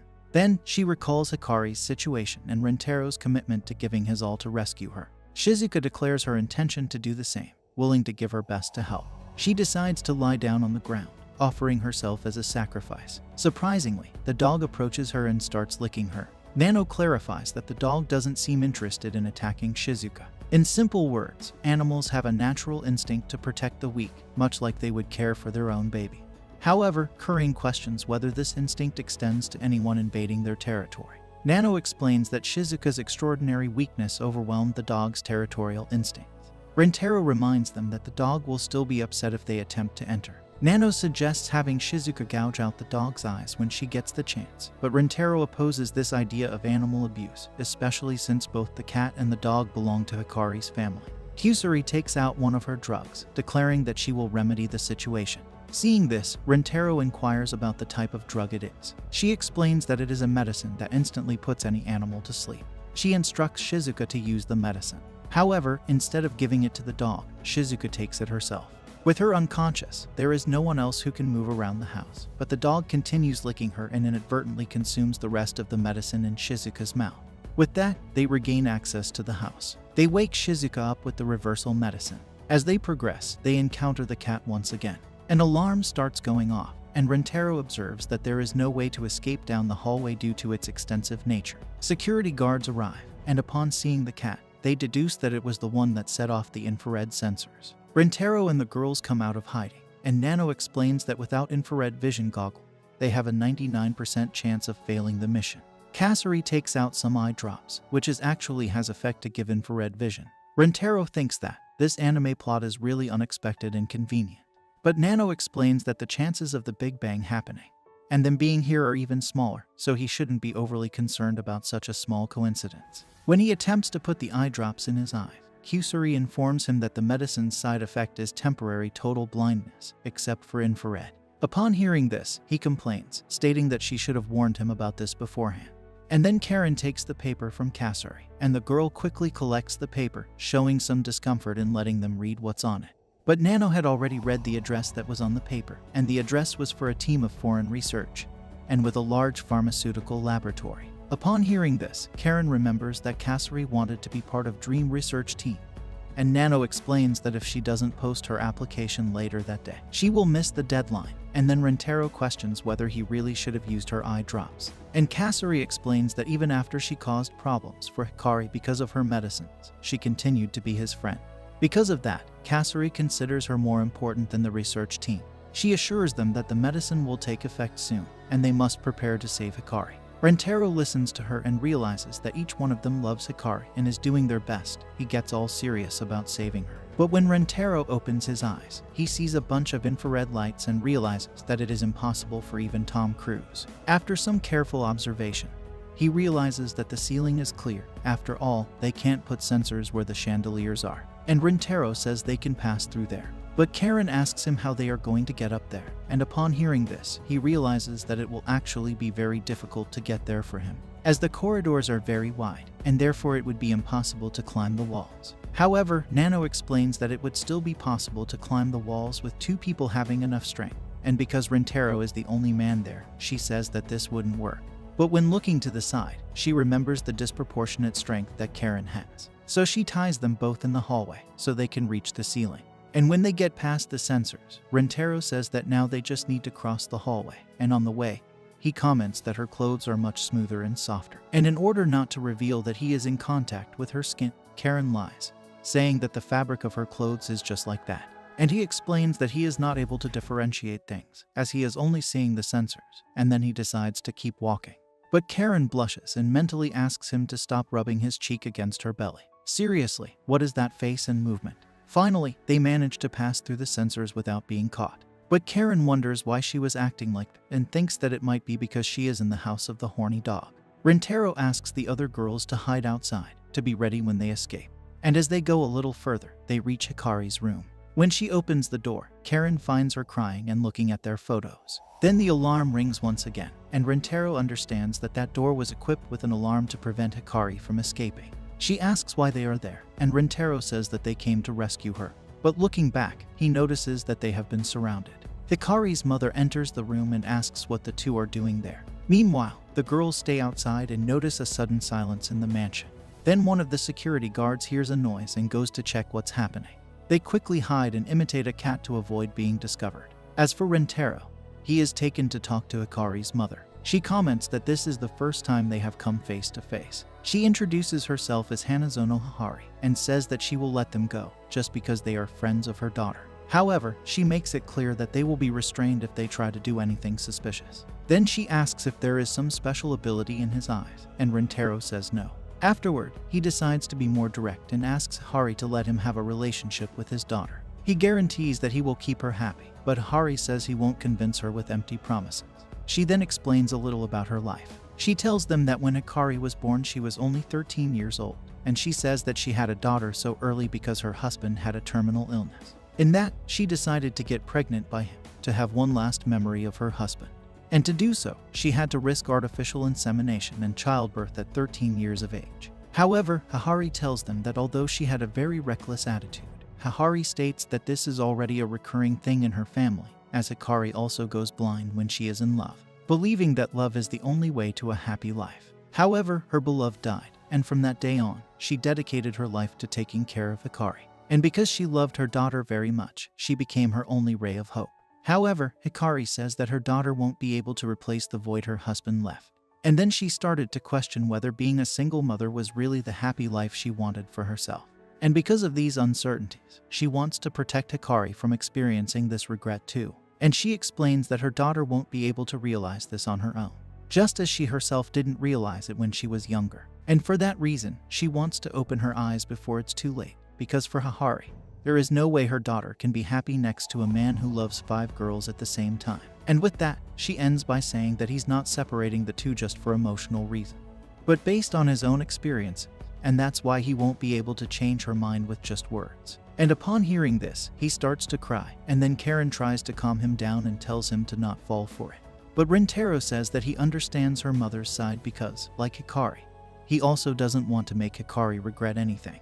Then, his vision gradually becomes normal because he expelled the eye drops with his tears, and when his eyes are exposed, that shock of soulmates occurs again, but this time with Hihari. And for her, that was a historic event because the last time she felt those sparks of love was 16 years ago with her daughter's father. And at that time, the love was so intense that it left her completely blind. And she went through it, hating this feeling. But when faced with this same feeling once again, she ends up giving in and asks Rintaro to date her. We all know where this is going. The story continues as Hikari stays lonely in her room, and Crane looks at Hikari's mother with surprise, wondering how she could say such things to her daughter's boyfriend. Looking at Rintaro, Crane notices that he is also in love. Crane calls him crazy, reminding Rintaro that the woman is his girlfriend's mother. Then, Hikari's mother claims it was just a joke, but Crane still finds it confusing. Crane decides to stick to her stance, saying that she won't approve of the relationship between Rintaro and her daughter. Rintaro insists he won't give up on Hikari, promising to make her happy. A lie detector appears, and Hikari's mother tells him to test his faithfulness with the machine. Depending on Rintaro's love rate for Hikari, she wants him to stay away from her daughter's life. Rintaro sees an opportunity to prove his feelings for Hikari are genuine, but asks Hikari's mother to prove the device is reliable first. She thinks Rintaro's objection is reasonable, and puts Crane to the test, as it wouldn't be fair to test someone from her team. To begin the test, Hikari's mother asks about Crane's bra size. Despite Crane feeling uncomfortable, she answers truthfully that her bra size is B. However, the machine wrongly claims it's a lie. Angered, Crane smashes the machine, and it corrects itself, confirming she was telling the truth. Hikari's mother continues the test, asking if Crane loves Rintaro. Crane screams, asking her to stop, but Hikari's mother insists it's a valid question since they are lovers. Rintaro explains that Crane is a tsundere, and despite her naughty look, he thinks it makes her cuter. The test goes on, and Crane initially lies about her feelings. Disappointed, she decides to be more open, confessing her love for Rintaro. The machine finally confirms the truth, and Rintaro expresses his happiness, confirming his love for Crane using the machine. Hikari says Rintaro has proven that the lie detector works. She insists that it's time for him to test his true feelings for Hikari. According to her, the trial will reveal Rintaro's real character. The anime then shows a summarized scene of what will happen next. As expected, the machine confirms countless times that Rintaro's feelings for Hikari are true. Upon hearing this, Hikari is in disbelief. She claims it's impossible for him to be faithful and love her daughter while also dating 5 others. At the same time, Rintaro asks Hikari if she believes in his love now. Hikari states that the detector is just a machine, so she doesn't trust it 100%. Karen starts complaining about Hikari's skepticism, telling her not to bring up such nonsense. She mentions that Hikari sent her dignity down the drain just to test the machine. Additionally, Kine breaks the fourth wall, saying that Hikari couldn't do that after spending so many minutes in the anime. Kine suggests skipping the end of the episode to make up for lost time. Rintaro advises against it, mentioning that the producers created a special ending for this episode with spoilers. One of the maids urgently informs Hikari that her daughter is about to throw herself out of the window. Karen grabs Hikari and warns everyone not to move, threatening to break Hikari's neck. Seeing this, Rintaro is scared and urges everyone to obey Karen, as she is capable of carrying out her threat. Karen instructs Rintaro to stop wasting time and go after Hikari so they can run away together. Rintaro asks what she's going to do, and Karen expresses confidence that Rintaro will come back to rescue her. She believes she can wait for him because she trusts Rintaro. Rintaro leaves the room, thanking Karen for her help. Hikari manages to slowly walk toward her daughter's room, despite Karen holding her. Karen is determined to stop Hikari at all costs, because if she can't prevent her from escaping, Rintaro and Hikari won't be able to share a moment together like during the bouquet festival. Karen tightens her grip on Hikari, emphasizing the strength of their friendship. Meanwhile, 2 guards watch Hikari from the window, observing the threat of her throwing herself. Rintaro finally arrives in Hikari's room, assuring her that everything is fine now because he's there to pick her up. Hikari finds it strange that he managed to get there, and Rintaro explains that Karen is holding her mother, making it impossible for anyone to stop them from escaping. Hikari expresses concern that even if they both escape, they will need to keep running away forever. She doesn't want to live a life that ruins Rintaro's life too, and considering these words, Rintaro contemplates their situation. Rintaro tells Hikari to stop the idea of throwing herself out of the window because it would ruin not only her life, but also his. He says he can't imagine living a life without her, and even if they have to live as fugitives, he'll be happy as long as she's with him. He reassures her of his love, expressing that he will always love her. In response, Hikari starts crying and confesses that she loves him too. She wishes to be with him forever. Rintaro instructs her to leave the balcony, but before she can move, fear overtakes her as the adrenaline drains from her body. Hikari becomes terrified of the height. To help her, Rintaro walks towards her to catch her. However, as she starts to fall, he catches her just in time to prevent anything worse from happening. Despite successfully catching her, he realizes that he won't be able to pull her back up due to her bad position near the window. Finally reaching her daughter's room, Hikari urges Rintaro to let go quickly to avoid both of them falling. However, Rintaro refuses and decides that they will fall together. He kicks the wall, changing the trajectory of their fall, and they land safely in a pool. Afterward, he hugs her and expresses relief that everything went well. Karen and Hikari go downstairs to check on things, and upon confirming that her friend is okay, Karen slaps Rintaro in the face. This is because she was very worried about his life. Hikari tells Rintaro that if they hadn't gotten out of the pool, both of them would be dead by now. She emphasizes again that his goal is to make her daughter happy, even if it means risking his life to do so. With this display of love, Hikari finally starts to believe in Rintaro's words. Hikari bows down and asks Rintaro to take care of her daughter. Seeing this, Rintaro understands that everything Hikari was doing was for the best of her daughter, even if it meant separating them and going against her own daughter's wishes. However, he believes that Hikari will live unhappily in these conditions. To change that, he promises to make both Hikari and her happy. Rintaro also expresses his desire for Hikari's mother to live the joyful life she once dreamed of.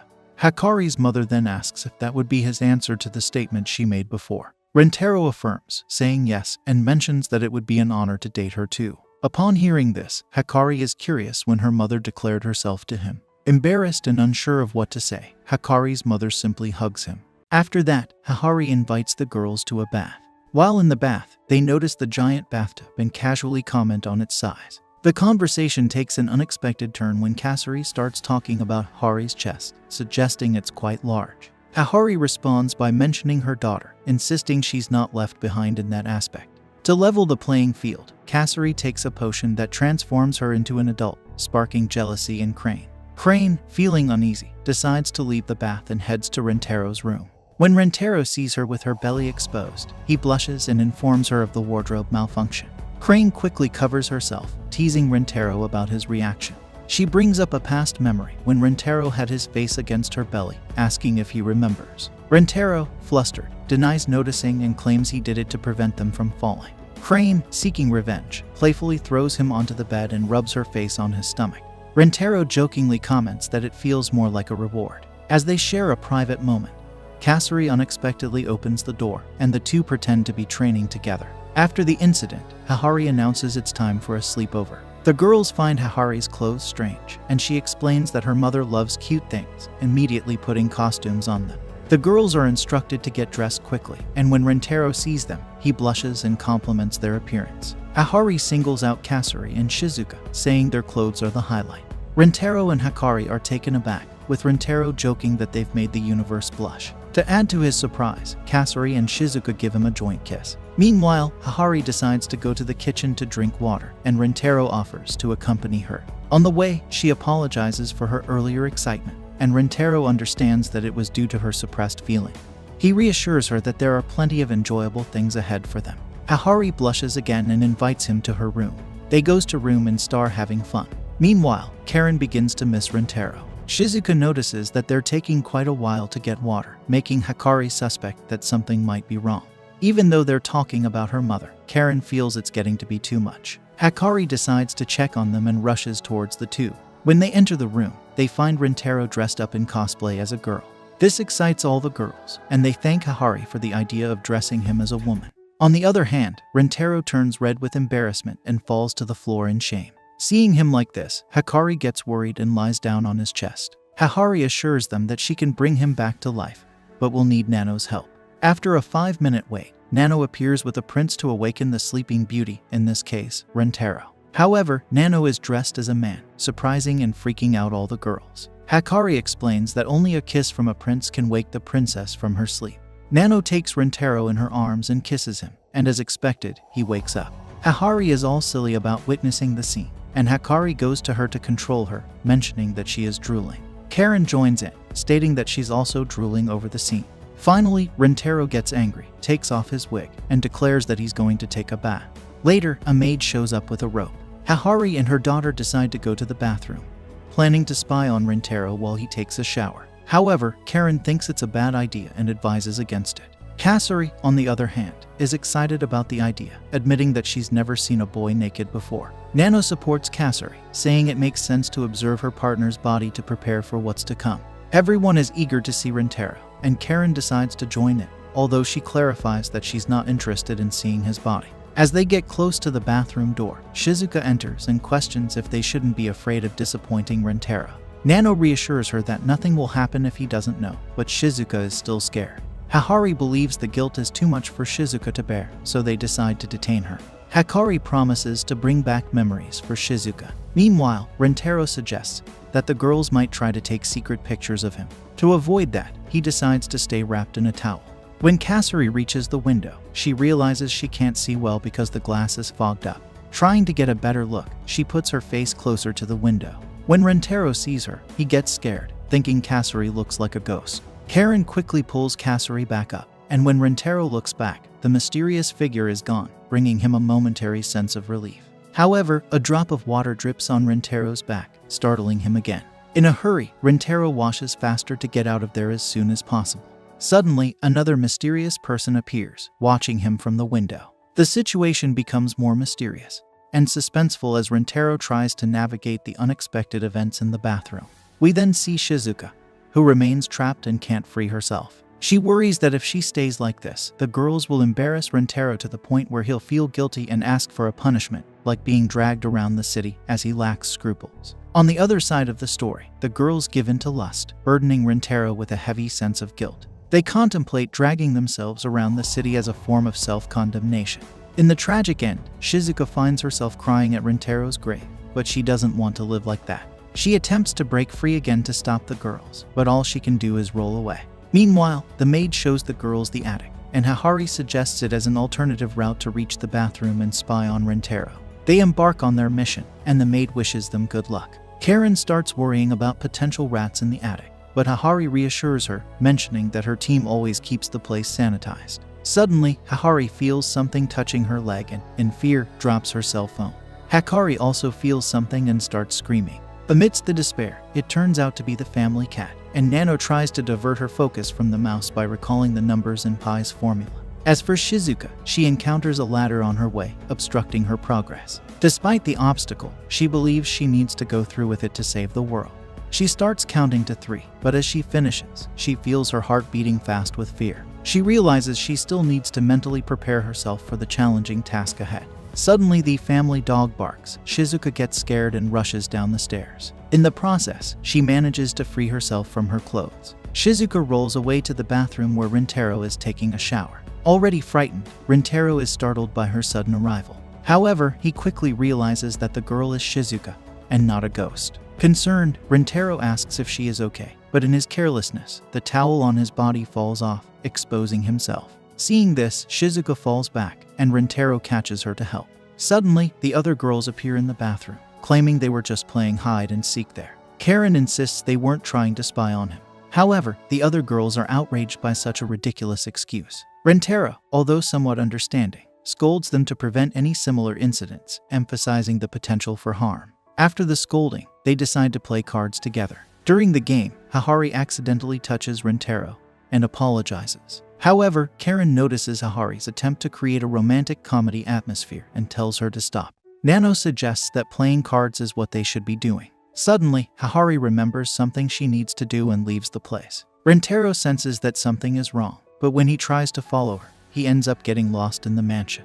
Guided by his sense of smell, he decides to follow it. Entering a room, he finds Hahari sitting and praying to a photo of a boy. Initially, Rintaro decides not to bother her, but then he recalls how dejected she had become and decides to help her in any way he can. Rintaro approaches Hahari and asks about the boy in the photo. Hahari reveals that he is her daughter's father and the last man she loved. Rintaro wonders why, given that many men must have approached her, she chose to remain alone. Hahari hesitates to talk about it, but Rintaro insists, expressing his desire to help as her boyfriend. Finally, Hahari confesses that she hasn't fully overcome the death of her old boyfriend, feeling she has no right to love another man. Despite falling in love with Rintaro, she sees it as wrong. Rentaro reassures her, saying she doesn't need to forget her old romance. He believes it's possible to love more than one person at the same time, assuring her that the love she has for him is genuine. Rentaro suggests pouring out all the love in her heart to make it real, promising to let her know if his love ever stops being real. Hahari, moved, hugs him, confessing her love, and asks for a kiss. Before the kiss, Hahari recalls her old boyfriend's advice to save her first kiss for someone special who promises never to leave her alone. She apologizes for being direct, but Rentaro pulls her away and kisses her. Later that night, Hikari leaves her spot on the bed to sleep with Rentaro. Karen notices Hikari's attempt to outsmart the others and questions her. Hikari reveals she just wants to sleep next to him, expressing her fear of never being with him again. Rentaro kisses her to comfort her, assuring that won't happen. As they sleep, Hikari requests to sleep hugging each other. In the middle of the night, Rentaro wakes up with Hikari and Karen dreaming that they are kissing him, only to realize they are kissing each other. Rentaro decides to go to the bathroom, encountering Hikari's father watching the sky through the window. He greets him and questions why he took his wife and daughter. Rentaro calls him father-in-law and asserts that he has something to say. Despite initial anger, Hikari's father realizes Rentaro isn't afraid and listens to what he has to say. Rentaro shares with Hikari's father that he's only afraid of ghosts, expressing his belief that as Hikari's father, he must be a good-hearted person. Hikari's father, however, complains about Rentaro's courage, considering charging him to make them both happy. In response, Rentaro assures him that he will make them happy at any cost, emphasizing his dedication. Hikari's father, having taken care of them for 16 years, appreciates Rentaro's sincerity, noting that no one else approached them with such dedication. Hikari's father feels grateful that Rentaro has brought a new love into Hikari's life. He explains that his intention was always to make the people he loves happy. Rentaro asks him to trust Hikari, and Hikari in his hands, and Hikari's father readily accepts. Rentaro expresses his gratitude for bringing Hikari into the world and making her happy long before Rentaro himself was born. As Hikari's father begins to shine, he explains that his trust in Rentaro has lessened his regrets for abandoning them. However, as he starts to move to the other world, Rentaro tries to pull him back, reminding him of their promise to take care of them together. The next day, Rentaro wakes up, questioning if it was all just a dream. The enchanting fairy tale night has come to an end. Rentaro gathers the other girls to leave, and Hikari invites them to visit whenever they want. As they leave the mansion, they temporarily go their separate ways. However, Hikari buys Rentaro's school just to be closer to him. When Rentaro goes to the mansion, the maid informs him that Hikari is at school, leaving him intrigued. Rentaro rushes to school during lunch break to clear up the confusion. As he runs back, a glimpse of his upcoming girlfriends is shown. Upon his arrival, everyone is waiting, and they share a joyful reunion, hugging each other. With this heartwarming conclusion, Season 1 ends. The story begins with Hikari sharing her wisdom, getting philosophical about how relationships tend to lose their spark after 3 months. She then points out the obvious. More than 3 months have passed since the last episode in 2023, and now it's 2025. The girls are not happy about this. Shizuka complains that she hasn't even had a proper conversation with Rentaro, while Hikari grumbles that she only got 2 episodes to date him. The other girls agree that Rentaro has been slacking. Hikari announces that she has a brilliant idea. Right on cue, Kusuri barges into the room with a mysterious potion. She proudly declares that it's a special medicine designed to make Rentaro love them all. Just like before. Kusuri starts mixing her concoction, but as expected, chaos follows. A massive explosion shakes the room. Rentaro, hearing the boom, rushes to the scene like a firefighter running into a burning building. He doesn't even look surprised. Instead, he sighs and points out that the season just started and they're already causing trouble. What he walks into is absolute madness. Everyone's souls have been swapped. Kahari and Hahari, realizing the gravity of the situation, try to stop the 100 Girlfriends theme music from playing in the background, shouting that it's no time for celebration. Rentaro, still trying to figure out what's going on, asks for an explanation. The girls tell him that Kusuri's experiment backfired and now all their souls are mixed up. Naturally, this leads to bickering and utter chaos. Rentaro takes charge, telling everyone to calm down and explain who's in whose body. Naturally, chaos breaks out. Kusuri, now in Hikari's body, is jumping around like a kid who just discovered sugar, gushing over her new figure. Then, without shame, she announces she needs to use the bathroom. Nano, now in Kusuri's body, panics and drags her away before things get any more embarrassing. Hikari, now stuck in Nano's body, struggles to walk straight. She ends up clinging to Rentaru for support. Rentaru doesn't even hesitate. He immediately recognizes her. Hikari is amazed and starts wondering if Rentaru has some secret soulmate radar. Meanwhile, Karain, now in Hikari's body, is over the moon about how tall and stacked she feels. She can't stop groping herself and marveling at the big bag's upgrade until Rentaru glances her way. She yells, "Stop staring, pervert!" which, of course, completely gives her away. Shizuka, now in Karain's body, stays quiet, making her the easiest to identify. Nano in Shizuka's body is her usual quirky self, so it's not exactly hard for Rentaru to figure that one out either. Despite the madness, Rentaru pieces everything together like a pro detective, correctly identifying everyone. The girls are impressed, but still stuck in the wrong bodies. Hikari, now in Kusuri's body, announces the solution. Rentaru has to kiss each of them to swap their souls back. The girls light up like it's Christmas morning, eagerly lining up to kiss Rentaru. Rentaru, looking like he's about to run a marathon, reluctantly agrees. One by one, the girls kiss him. Hikari goes first, followed by the rest. With every kiss, their souls return to their rightful bodies.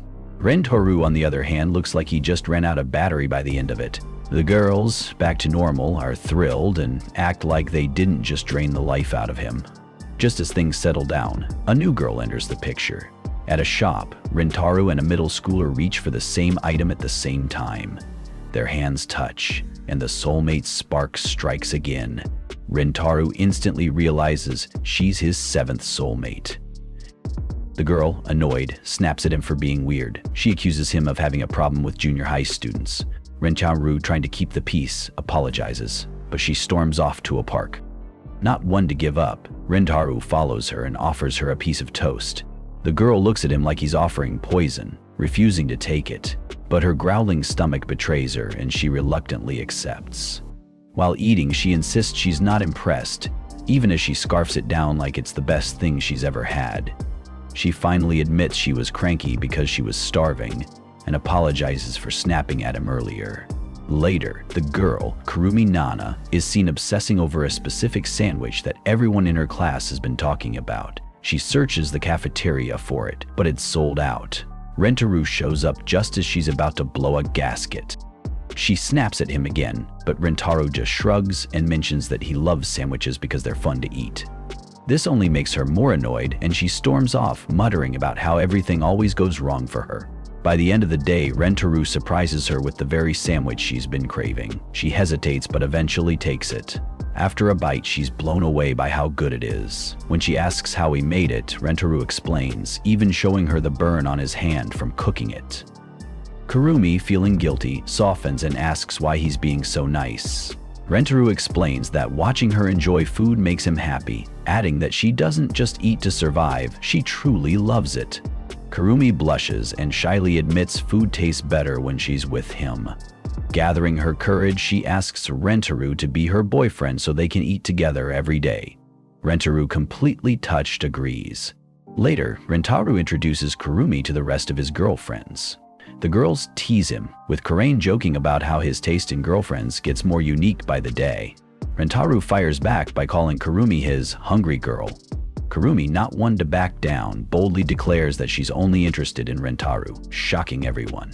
Nano, always the peacemaker, warmly welcomes Kurumi into the group. The episode wraps up with Rentaru showing the group a poster for a food festival with a big prize. Kurumi, fired up, claims she'll win it on her own, but the group convinces her to join them instead. Together, they prepare for the festival, ready to take on whatever comes their way. Next day, at the Food Fight Festival, the chaos is already in full swing. The rules are simple: 10 players per team, 5 rounds, and anyone can sub in or out. The team with the most points wins. Easy enough, right? Well, Nako, the overly dramatic anchor, was showing off like she was the main character, which annoyed Karain to no end. Meanwhile, Rentaru joined the festival to help the team bond, especially Kurumi, who barely spoke to anyone. The first round was a rice-eating challenge. The rules were clear: more rice means more points, but side dishes didn't count. Nano reminded everyone that eating side dishes was pointless, and the team thought they had this round in the bag. Then, Kurumi declared she could handle it all by herself. This didn't sit well with Karane, who yelled that they were a team and needed to act like one. Rentaro stepped in to calm her down before things got messy. The round started, and Rentaro got straight to eating rice, but Kurumi couldn't resist the side dishes. Rentaro, being Rentaro, brought her some and suggested she enjoy both. That was all Kurumi needed to activate her turbo mode. She started devouring food like a black hole. The other teams were shocked, calling them stupid for eating side dishes. This set Rentaro off, and he challenged whoever said it to step up. Hikari tried to calm him, but you could tell she was enjoying the drama. Karain had to pull them apart before it got ugly. Meanwhile, Kurumi's eating frenzy inspired the rest of the team to grab side dishes too. Rentaro kept eating rice like a machine, and bowls just kept coming. Karain was stunned, asking how he could eat so much. Hikari and Nano told him to slow down, but Rentaro smiled and said the food tasted different every time, making all the girls swoon. By the end of the round, the Taro family placed third. Karain was furious, but everyone praised Kurumi for her insane eating skills. Gorilla Syndicate came in second, and the first place team, a robotic-looking crew, was carried by a solo player, which left everyone in awe. The second round was bubble tea. Rentaro was still recovering from his rice marathon, so Kahari told him to rest.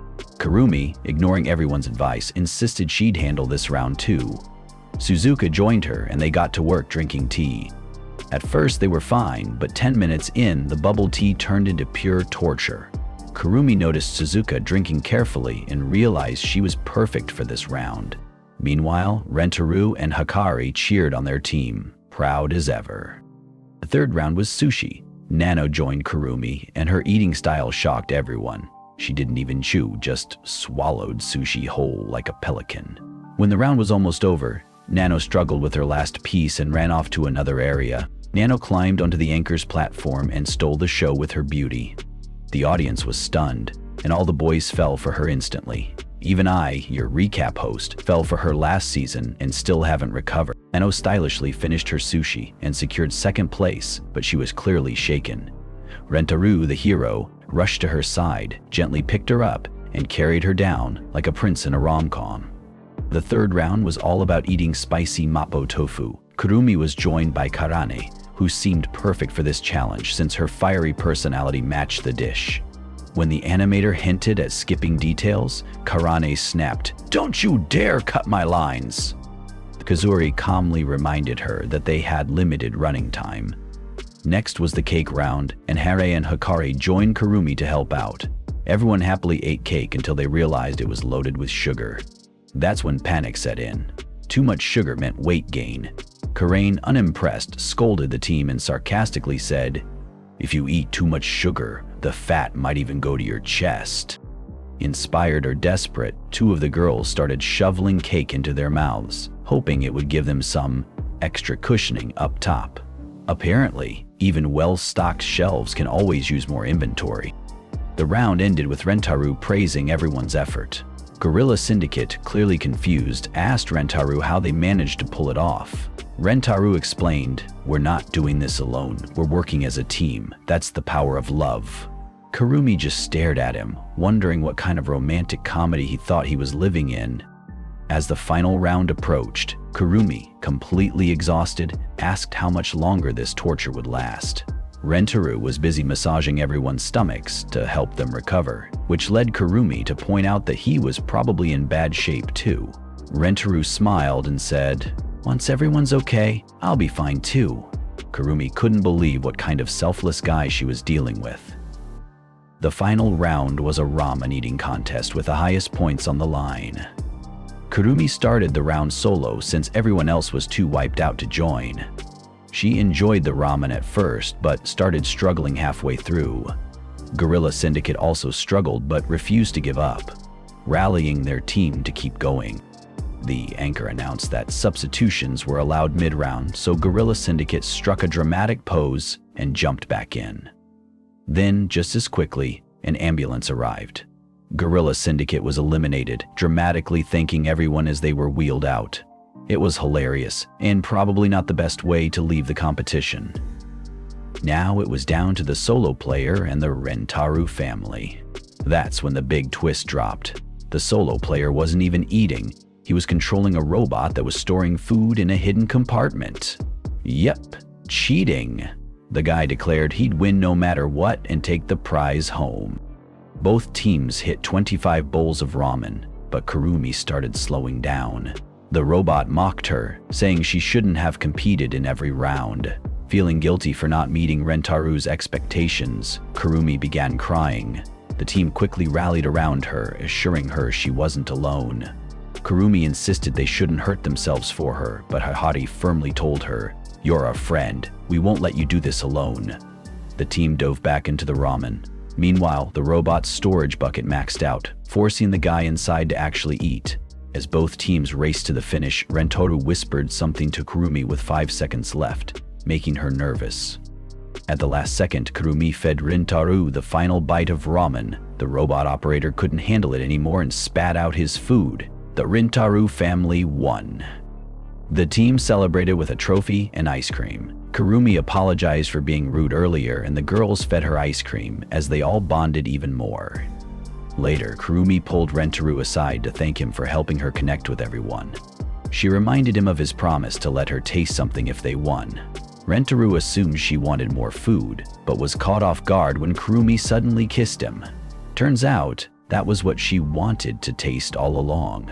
The next day, Hikari opened up about her childhood. She explained how her mom, Harari, had always been classy and kind, raising her with care and earning her respect. But recently, her mom had been acting strangely. Hikari, who made children's clothes for everyone, had started insisting that Hikari and the others wear them. Rentaro, trying to be polite, said he'd wear them if Hikari made some for him. Hikari just smiled and told him not to force himself. Meanwhile, Kusari proudly showed off a new medicine she had made. She claimed it could turn people into kids and insisted it was completely safe. Kurumi and Karane immediately shot her down, refusing to even consider it. Out of nowhere, Hikari started acting like a child. She cried, saying she wanted to play mommy mommy. Hikari was mortified. She scolded her mom, asking how she could act like that in front of everyone. "Don't you think about how I feel," Hikari snapped. Hikari froze, realizing she'd gone too far. She apologized and admitted she'd forgotten that Hikari was her daughter, before anything else. The mood was awkward, but then a cat showed up, and everything went downhill. Kuzuri, in her usual chaotic way, tried throwing her reverse medicine at the cat. The cat dodged, and the medicine exploded. Rentaro shielded Hikari just in time, but when the smoke cleared, they realized the medicine had turned everyone else into little kids. Rentaro panicked, insisting they get clothes on the kids immediately. He couldn't handle seeing them like that. Hikari blushed, thinking about how much of a gentleman he was. Rentaro and Hikari started putting diapers on the kids. As they worked, Hikari couldn't help but feel like they were a married couple, taking care of their own children. Rentaro stood nearby, watching the kids. They look like little angels, he thought. But it didn't take long for the chaos to start. Shizuka burst into tears, and Rentaro had to calm her down. Kurumi got hungry and started chewing on Hikari's milker. Nanao tried sneaking outside, but Rentaro caught her just in time. She poked him in the eye in retaliation, leaving him stunned. Kusuri nearly drank her reverse medicine, but Rentaro stopped her, scooping her up before she could cause more trouble. Meanwhile, Karain and Kurumi got into a full-blown argument over who could chew on Hikari's milker. Hikari tried to scold them. Hikari didn't know how to handle the situation. Suddenly, Hikari climbed on top of her from behind. Hikari tried to stop her, but Hikari kept climbing and tugging at her hair. Hikari was scared but couldn't do anything. Then, Hikari patted Hikari on the back, making her feel better. Just then, Kurumi and Karane almost fell, but Rentaro quickly lifted them both, saving them. When Rentaro fell himself, everyone started laughing, and Rentaro understood. "Now I get it." In the next scene, Rentaro repeatedly fell, trying to make the kids laugh and sit still. Rentaro was seriously injured from all the falling, but the kids laughed so hard that they eventually fell asleep. Later, Hikari bandaged Rentaro and said, "Now I understand. Being a parent is hard." Rentaro replied, "Hahari once told me." Hikari asked, "What? That when she was little, she had trouble raising me?" He answered, "No. She said you are her reason to live, her bright light." Hikari felt a warm feeling at that. The next scene showed the medicine's effect wearing off, and everyone returned to normal. But Hahari was still crying, saying, "I wanted all of you to stay babies, not grow up." Hahari approached and said, "Mom, I'm sorry for how I acted." Hahari replied, "Hikari, you don't need to apologize." Hikari said, "I should. You were feeling distant, but I love and respect you. You've become safer since meeting Rentaro and are enjoying life now. I want you to keep enjoying it because you couldn't while you were raising me. So don't hold back. Live fully." Hahari was touched and thanked Hikari. The next day, everyone was on the rooftop eating together. Kurumi was happily eating, and Hikari remarked, "When you eat, your eyes shine like emeralds." Kurumi replied, "No, Suzuka and Nanao have better eyes." Suzuka disagreed. "No, Hikari-san and Hihari-san have the best eyes." Nanao said, "No, Kuzuka-san's eyes are better." Hahari joined in, saying, "My maid has the most beautiful eyes." Hahari said, "But I've never seen my maid's eyes." Suzuka asked Hahari, "What color are they?" Hahari replied, "They're like the colors of the rainbow." Excited, Kasuri went to the maid and said, "Please show me your eyes." The maid answered, "I serve Hahari-san, so I can't." Hahari said, "It's okay, you can show your eyes." The maid tried to open her eyes but couldn't move the muscles. She said, "I haven't opened them in so long, they're stiff." She ran off, saying, "I'll cut my eyes open if I have to." Hahari reassured her, "You don't need to do that." Then she said, "Maids are so loyal, it's kind of scary sometimes." Kurumi asked, "How do you do everything if you can't even open your eyes? How do you sense things?" The maid replied, "I listen carefully and work from what I sense." Just then, a flower's fragrance fell from the sky and the maid caught it. Karain, confused, asked, "How did this flower fall from the sky?" Meanwhile, Suzuka quietly did something that no one noticed, and she became nervous. Rentaro realized what she was doing and pretended to be scared. It became clear that Suzuka wanted the maid's eyes to open, but nothing worked. Kuzuri then took out a medicine, saying, "This will make her skin melt." Rentaro quickly warned, "I told you not to use that." Suddenly, Nanao pulled out a knife and said, "Now, I'll take care of it." She went to the maid and pretended to stab her in the stomach. But before dying, the maid thanked Hikari, saying, "I want to express my gratitude in my last breath." Nanao said, "I didn't actually stab you, it was just an act." Everyone sighed in relief. Kurumi then handed the maid a sweet bun, saying, "Eat this." The maid replied, "I can't eat this," but Hahari nodded and allowed her. As the maid started eating, Kurumi, shocked, said, "I thought when someone eats something tasty, their eyes get bigger." Karain replied, "No, it only happens to you." Rantaro then says, "I heard that when someone is happy, their eyes open." Hikari, curious, asks, "Maid, how do you get happy?" The maid replies, "When Hikari is happy, her happiness becomes my happiness." Hikari asks, "And you, Mom, how do you get happy?" Hikari says, "After being looked for by everyone, I feel happy." Hearing this, Hikari insists that her mom get cozy with Karane. The Karane refuses, but Hikari keeps pushing. After a while, Karain starts to warm up to Hikari's mom, but then Hikari pushes her away, saying, "I was just kidding. You were really getting cozy with my mom." Thought says, "She didn't open her eyes, even after scaring her, making her happy, feeding her, and even after experiencing sadness. I need to do something so she can see her eyes." He gets an idea and says, "I heard that if someone laughs, their eyes open." Karain responds, "But she's already laughing." Rintaro explains, "I mean, loud laughter." Karane asks, "How will you do that?" Rentaro says, "I'll tell her a funny joke." He tells her a joke, and the maid laughs lightly. Then Rentaro says, "This joke was told to me by Hahare-san," and that's when the maid opens her eyes. As their eyes meet, both of their bodies tremble. Rentaro realizes that this maid is also his soulmate. The other girls are shocked when they see her eyes and ask, "How did she open her eyes?" Rentaro answers, "You've seen how loyal this maid is to Hahare-san. If Hahare-san tells a joke, she'll laugh." Everyone starts praising Rentaro, saying, "You're so clever." Meanwhile, the maid blushes deeply. Seeing this, Hahare teases, "Maid, are you in love with Rentaro now that you've seen his face?" The other girls are shocked and think, "I can totally understand that." One by one, everyone agrees the maid can stay because she's really nice, but the maid insists, "I can't. Rentaro-sama is my mistress's boyfriend." "Well, I can't have any romantic relationship with him even if someone kills me." Hahare then says, "Maid, you shouldn't hold back. You should express your feelings."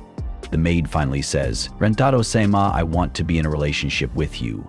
Rentaro is shocked, not knowing there was another girlfriend, and becomes nervous. The next day, Mito arrives to pick up Rentaro. Inside the car, Rentaro feels extremely shy. A flashback scene appears where Mito asks Rentaro if he would like to go out with her the next day. At that moment, Hahare suggests an idea. Mito should act as Rentaro's personal maid for a day. Rentaro thinks to himself that Hahare has given him an amazing opportunity to get closer to Mito. Back in the present, Mito asks Rentaro where he would like to go. Rentaro tells her to take him wherever she wants to go. Mito decides to take him to her lady's favorite place. She drives extremely fast, scaring Rentaro. Rentaro asks about Mito's favorite food and place. Mito responds that she doesn't really have a favorite place. They arrive at a beautiful location filled with cherry blossom trees. The view is breathtaking. Rentaro suggests having lunch and offers to buy something. He asks Mito what she would like to eat. Mito tells him not to worry about her and to buy whatever he likes. Rentaro thinks for a moment and then asks her to make something for him with her own hands. He assumes Mito won't be able to cook on the spot, but to his surprise, Mito quickly hands him a homemade lunch within a minute. It turns out she had prepared it in advance and brought it from home. Blushing, she admits that she was really excited while making it and hopes he likes it. When Rentaro takes a bite, he finds it absolutely delicious and thanks Mito. Overjoyed, Mito expresses her happiness that he liked it. Rentaro thinks to himself that she is really adorable. Rentaro notices Mito acting a bit strangely. He asks her about it and orders her to tell him what's wrong. Mito hesitates, but finally requests that he give her an order so she can fulfill his wish. Rentaro is shocked and wonders what kind of order he should give. To test her, he asks her to bring him a broken tree branch from nearby. Mito immediately fetches it. Rentaro realizes he is treating her like a pet and feels guilty, thinking that men who treat women this way meet a terrible fate. To stop himself from ordering her around, he tells her that from now on, he orders her to do nothing for him. Mito is shocked and asks if he is serious. Rentaro reassures her and softly tells her that she is really cute and that just sitting with her makes his soul feel at peace. Flustered, Mito stands up nervously. Rentaro smiles and comments that she looks adorable even when standing. Embarrassed, Mito hides behind a tree, making Rentaro chuckle, saying she looks even cuter now. Later, they return home to Hahare. Seeing Mito back so soon, Hahare asks why she is there, as she was supposed to be Rentaro's maid for the day. Mito responds that she is just following Rentaro's order. Suddenly, Rentaro calls Hahare's phone. When Mito answers, he tells her that whenever he talks to her, his heartbeat gets faster. Hearing this, Mito is completely stunned and confused. She mutters that she doesn't know how to fulfill Rentaro Sigma's order. Harry smirks and tells her to stop overthinking and just go spend time with Rentaro. Since Mito can never refuse Hari's orders, she has no choice but to listen. Mito replies that she can't stop following his orders unless she completely destroys herself. Rentaro then agrees with Mito's idea, but in a way that surprises her. He says that as long as she's with him, that's all he wants. She doesn't need to follow his orders at all. He just wants her to stay the way she is. Mito blushes deeply at this.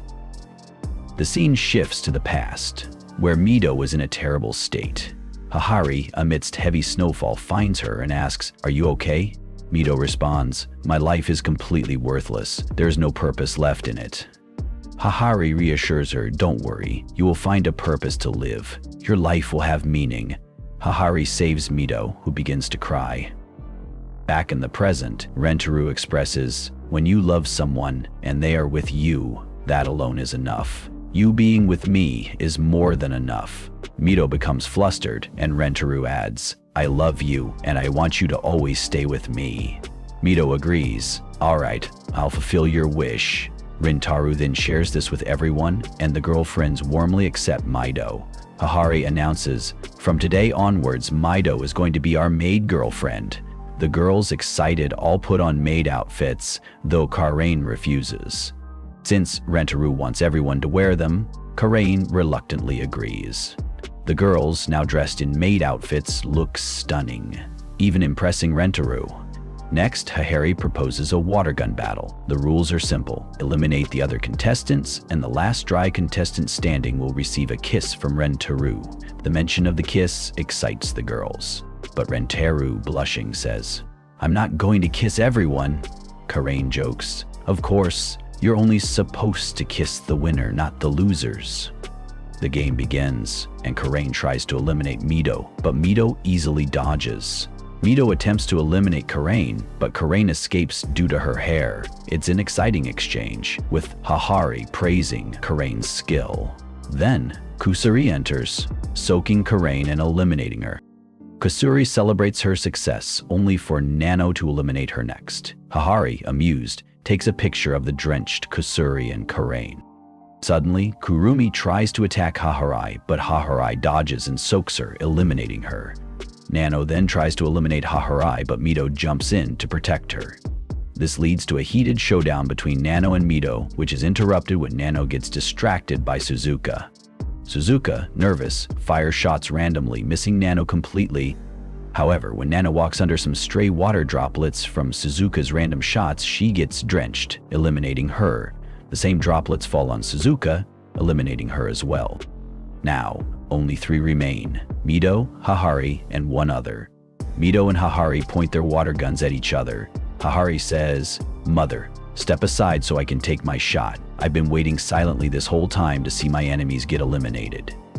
Hahari plans to force Mito to surrender by holding her at gunpoint. Mito is about to shoot herself, but Hahari stops her, saying, "A mistress who troubles her maid is no mistress at all."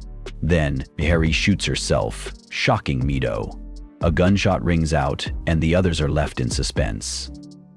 Mito stands victorious, holding the gun while Hahari is drenched. Mito, emotional, asks, "Ma'am, why did you sacrifice yourself for me?" They get close, surprising everyone. The others are left confused, wondering what's happening between them. Rentaro then declares, "To be honest, you are all winners. You all played an amazing game." The girls are impressed, but it's clear Mito is technically the winner. In the end, Rentaro and Mito share a kiss. Rentaro, however, gets drenched himself, causing Hahari to scream. The love god, clearly annoyed, yells, "Are you guys crazy? Who screams this loud?" The next day, all the girls feel troubled due to the food festival and other events, which have caused them to gain weight. They are visibly distressed, but Rentaro reassures them, saying that it doesn't matter to him because they all still look incredibly cute. Later, Rentaro heads home when he spots a girl. She turns out to be a member of the baseball team who is looking to recruit more members, but no other girls are willing to join her team. Just then, Rentaro and the girl make eye contact, and a soulmate spark runs through them, revealing that she is going to be his 9th girlfriend. Flustered upon seeing Rentaro, the girl asks if he would like to join her team. Rentaro hesitates, pointing out that he is a guy. Hearing this, the girl apologizes and introduces herself as Sato Iku, a first-year student on the baseball team. Rentaro introduces himself as well and apologizes for wasting her time, but Sato reassures him that she wasn't doing much anyway. She then explains that if her team loses this time, the girls' baseball club will be shut down. However, they don't even have enough players at the moment. Rentaro, knowing that a baseball team requires 9 players, asks how many more she needs. Sato replies that she still needs 8 more players. Rentaro is shocked, realizing that she is the only member left on the team. Sato explains that they originally had a full team, but all the other players moved to America to play baseball, leaving her alone. Despite this, she refuses to give up. Rentaro is amazed by her dedication. She reveals that she arrives at school 4 hours early every morning just to practice. Rentaro asks if her hands don't hurt from practicing so much. Sato replies that the pain from hard work makes it all the more enjoyable because it proves she is getting stronger. She then begins training with great intensity, making odd sounds while practicing. Rentaro scolds her, telling her that she doesn't need to make noises like that. Suddenly, Sato collapses from exhaustion. Rentaro tells her not to push herself so hard, but Sato insists that she won't stop until her body completely gives out. Rentaro, shocked, asks what she is doing to herself. Feeling inspired by her determination, Rentaro asks if there's anything he can do to help. Overjoyed, Sato asks him to keep punching her in the stomach until she can no longer feel pain. Rentaro immediately realizes that this is exactly why no one wants to join her team. Later, Rentaro and Sato start practicing together. Rentaro hits the ball while Sato practices catching it. They continue training until sunset, after which Rentaro's legs begin hurting. Seeing this, Sato gently massages his legs, but Rentaro tells her that she doesn't have to. Sato replies that it is the least she can do after all his help. Sato then expresses how much she loves baseball, which makes Rentaro think about how deeply she enjoys the sport. He then asks if he can help her again tomorrow. This makes Sato incredibly happy. The next day, Sato eagerly waits for her classes to end so she can go practice again. She even thinks about Rentaro and hopes to train with him once more. She then realizes that she might be falling in love with him. However, when she goes to meet Rentaro, she sees him with one of his other girlfriends, AI, who is holding his hand. Shocked, Sato freezes. Later that evening, Rentaro arrives for practice, and Sato tells him that she wants to say something. Before she can confess, Rentaro interrupts her, explaining that he already has 8 girlfriends and doesn't know if he can make them all happy. Hearing this, Sato realizes that her first love has also become her first heartbreak. However, instead of being sad, she actually enjoys the pain. She exclaims that the suffering feels amazing. Rentaro is stunned, wondering what kind of girl she is and why she only seeks pain. Sato continues to express how painful yet exhilarating the heartbreak is. Rentaro, overwhelmed by her reaction, even coughs up blood from shock. Sato, seeing this, freaks out. A flashback then reveals that Rentaro had already noticed Sato watching him earlier. He initially thought it would be a problem, but then realized she was enjoying the pain of seeing him with another girl. Finally, Rentaro tells her that he knows she was aware of his other girlfriends, but still wanted to confess, just to experience rejection and the pain that came with it. Embarrassed, Sato begs him not to say it out loud. However, Rentaro reassures her, promising that he will always be there for her and make her happy. Sato hesitates, reminding him that he already has 8 girlfriends. Rentaro insists that even so, he will keep her happy until the day he dies, and will never let her be sad. He then dramatically declares that they will play baseball together and live their lives to the fullest. Moved by his words, Sato finally agrees and becomes his 9th girlfriend. Rentaro then remarks that the whole situation feels like a sports anime. Rentaro shared everything with his other girlfriends, introducing Sato to them and asking them to welcome her. Sato introduced herself, and although a little jealousy was inevitable, no one outright rejected her. At this rate, it felt like the entire rooftop would soon be filled with his girlfriends. Rentaro then mentioned that Sato had a particular fondness for pens. In response, Sato admitted that she had seen all of them before and always felt she could never compete with them. The other girls found her humility endearing and quickly warmed up to her. Soon, they were all engaged in conversation, asking Sato about her hobbies, favorite colors, and food preferences. At that moment, Rentaro brought up the real reason he had gathered them. He explained that Sato's baseball club was at risk of being shut down, and he wanted them all to help save it. Kurain was the first to refuse, as expected. Hahari too hesitated, explaining that most clubs had already shut down, and that if she used her influence, it might harm the school's reputation. Rentaro quickly reassured her that there was no need to go that far, but he realized they needed another plan. That's when Hikari had an idea. She asked Rentaro if he would be involved as well. Rentaro confirmed that he would be there to support them. This was the perfect opportunity for the girls to get some exercise while playing sports, and perhaps even shed a little weight. With that in mind, they all agreed to help Sato, much to her delight. However, Kurain and Hikari soon pointed out a problem. Mido, Hahari, and Kurumi couldn't participate since they weren't high school students. The three were shocked and disappointed, complaining that they wouldn't even be able to lose weight now. Meanwhile, Rentaro was relieved that they at least had 6 members for the team.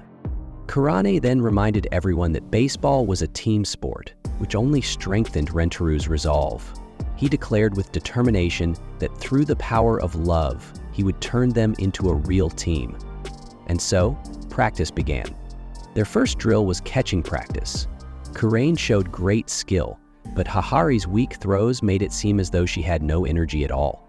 Most of the others weren't much better, tossing the ball randomly without control. Kurumi, on the other hand, had an unusual problem. She kept treating the baseball like candy, a habit she had developed from eating ball-shaped sweets as a child. At one point, she even attempted to bite the ball. Hikari immediately scolded her, reminding her that she was supposed to catch it with her hands, not her mouth. After catching practice, they moved on to learning how to properly hold a bat and swing. The way some of them gripped the bat even resembled a reference to Zoro's sword stance from One Piece. While a few managed to swing correctly, most struggled. Their training continued late into the night, leaving everyone exhausted. As they prepared to head home, Rentaro asked Sato if she was leaving as well. Sato, however, chose to stay behind for additional practice. The next day, when everyone arrived at school, they were sore from the intense training. However, they were shocked to find Sato still practicing ice manjushi. She hadn't stopped since the previous night. Her vision blurred from exhaustion, and before anyone could intervene, she collapsed, smiling through the pain and exclaiming how much she loved it. She was taken to the nurse's office, where the others watched over her, agreeing that she was pushing herself too hard. No one should train to the point of complete physical exhaustion. Later, during class, the girls returned to their classroom while Sato rested in the infirmary. When she finally woke up and attempted to get out of bed, she was startled to find Hahari hiding underneath it. No one could quite explain why she was even there. Just then, Rentaro arrived and urged Sato to rest, pointing out that she was clearly exhausted. Sato, however, refused, insisting that she had to keep practicing. The team was depending on her, and if she could master hitting home runs, she was confident they would win the game. Rentaro understood her determination, but reminded her that they were still in class and that she couldn't practice at the moment. Sato smirked, teasingly questioning why he was in the infirmary instead of class himself. Without hesitation, Rentaro admitted that he had come under the excuse of going to the restroom. Sato laughed, grateful for his concern. That evening, after another intense practice session, Sato once again announced that she would stay behind to train longer. But before she could begin, the other girls arrived, expressing their desire to continue practicing as well. Both Sato and Rentaro were taken aback. The girls explained that after seeing how hard she worked, they couldn't just treat this like a game anymore. They were a team, and if Sato was giving it her all, then they would too. Kasuri also chimed in, vowing to train hard and help them win. Overwhelmed with joy, Sato beamed at their support, while Rentaro found himself getting emotional. And with that, they were all ready to become great baseball players. That's it for this episode. Thanks for watching. The team had been practicing hard for more than 2 weeks, and now their big match was finally about to begin. Just as they were about to step onto the field, the girls noticed that 3 of their teammates were missing. Rentaro quickly explained that he had arranged for 3 substitute players to help them, but right at that moment, everyone received a message. Those 3 girls had all fallen sick at the same time and wouldn't be able to play. Rentaro's heart sank as he realized the situation. He wasn't sure what they were supposed to do now. Meanwhile, the opposing team was being introduced, but no one paid much attention to their coach, an elderly woman standing quietly in the background. With hesitation, Rentaro approached the officials and explained their situation. He nervously asked if they could still play despite being short on players. The whole team waited anxiously, worried they might be forced to forfeit.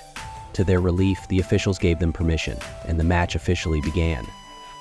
As the game started, Sutu took on the role of the bowler, and every ball she threw, either the opponent missed. The opposing team started to feel uneasy as they remembered an incident from middle school involving Sutu that had caused trouble before. Instead of letting it distract them, they decided to use it to their advantage. The first innings ended in disaster for the opponent. Now it was their turn to bat. The opposing team kept their players nameless, referring to their goalkeeper as number 1 and their bowler as number 2. When number 2 prepared to bowl, her incredible speed stunned everyone. Karain, the first batter, swung her bat, but the ball was so fast that it knocked the bat out of her hands. Before she could react, the umpire called the first strike. Number 1 smirked at Karain, making it clear that she was confident in their victory. She hinted that Karain had no idea who she was up against, and that number 2 was a dangerous bowler. Sutu was up next. Number 1's expression shifted to excitement. She saw this as a chance to embarrass the other team even more. As number 2 bowled again, Sutu let the first 2 balls go by without swinging.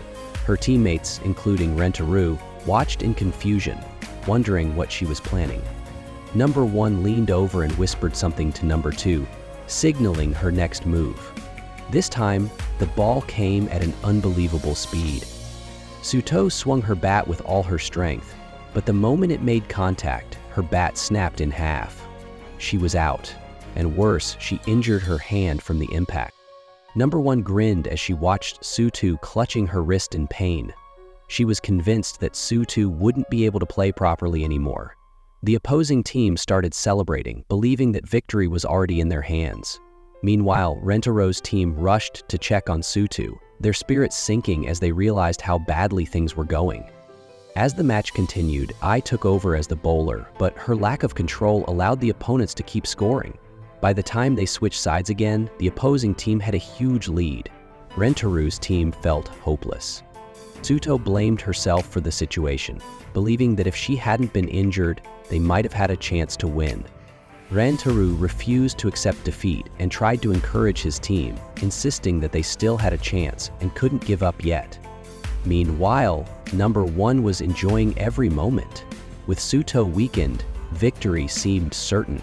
She then turned to Suzuka, deciding to break her mentally. She taunted Suzuka, suggesting that the team was losing because of her and that they would be performing much better without her. She acted as if she felt bad for them, making Suzuka doubt herself even more. Suzuka froze, her confidence shattered. When Hikari threw the ball to her, she missed the catch. Even when she tried to throw it, her aim was completely off. The opposing team took advantage of her hesitation, scoring run after run while Suzuka stood frozen, too afraid to move. After that, Shizuka starts crying a lot and says that she feels she is the reason the team will lose the game. She pleads, "Please, don't make me play," and becomes very emotional. The others reassure her, telling her that this is absolutely not true. Kasuri realizes that number 1 was saying something to her, which might be why everything is happening this way. We then see all the players, including Ritaru's family, and it seems like they are all in a state of depression, as if they have already given up. Watching this, Karain clenched her fists. She had enough of number 1's insults. Without hesitation, she stepped forward and shouted for her to stop talking. The next ball came flying toward her, and this time she didn't hesitate. With a powerful swing, she smashed it with perfect precision. Her eyes burned with determination as she hit the ball, wanting to prove herself and stand up for her teammate.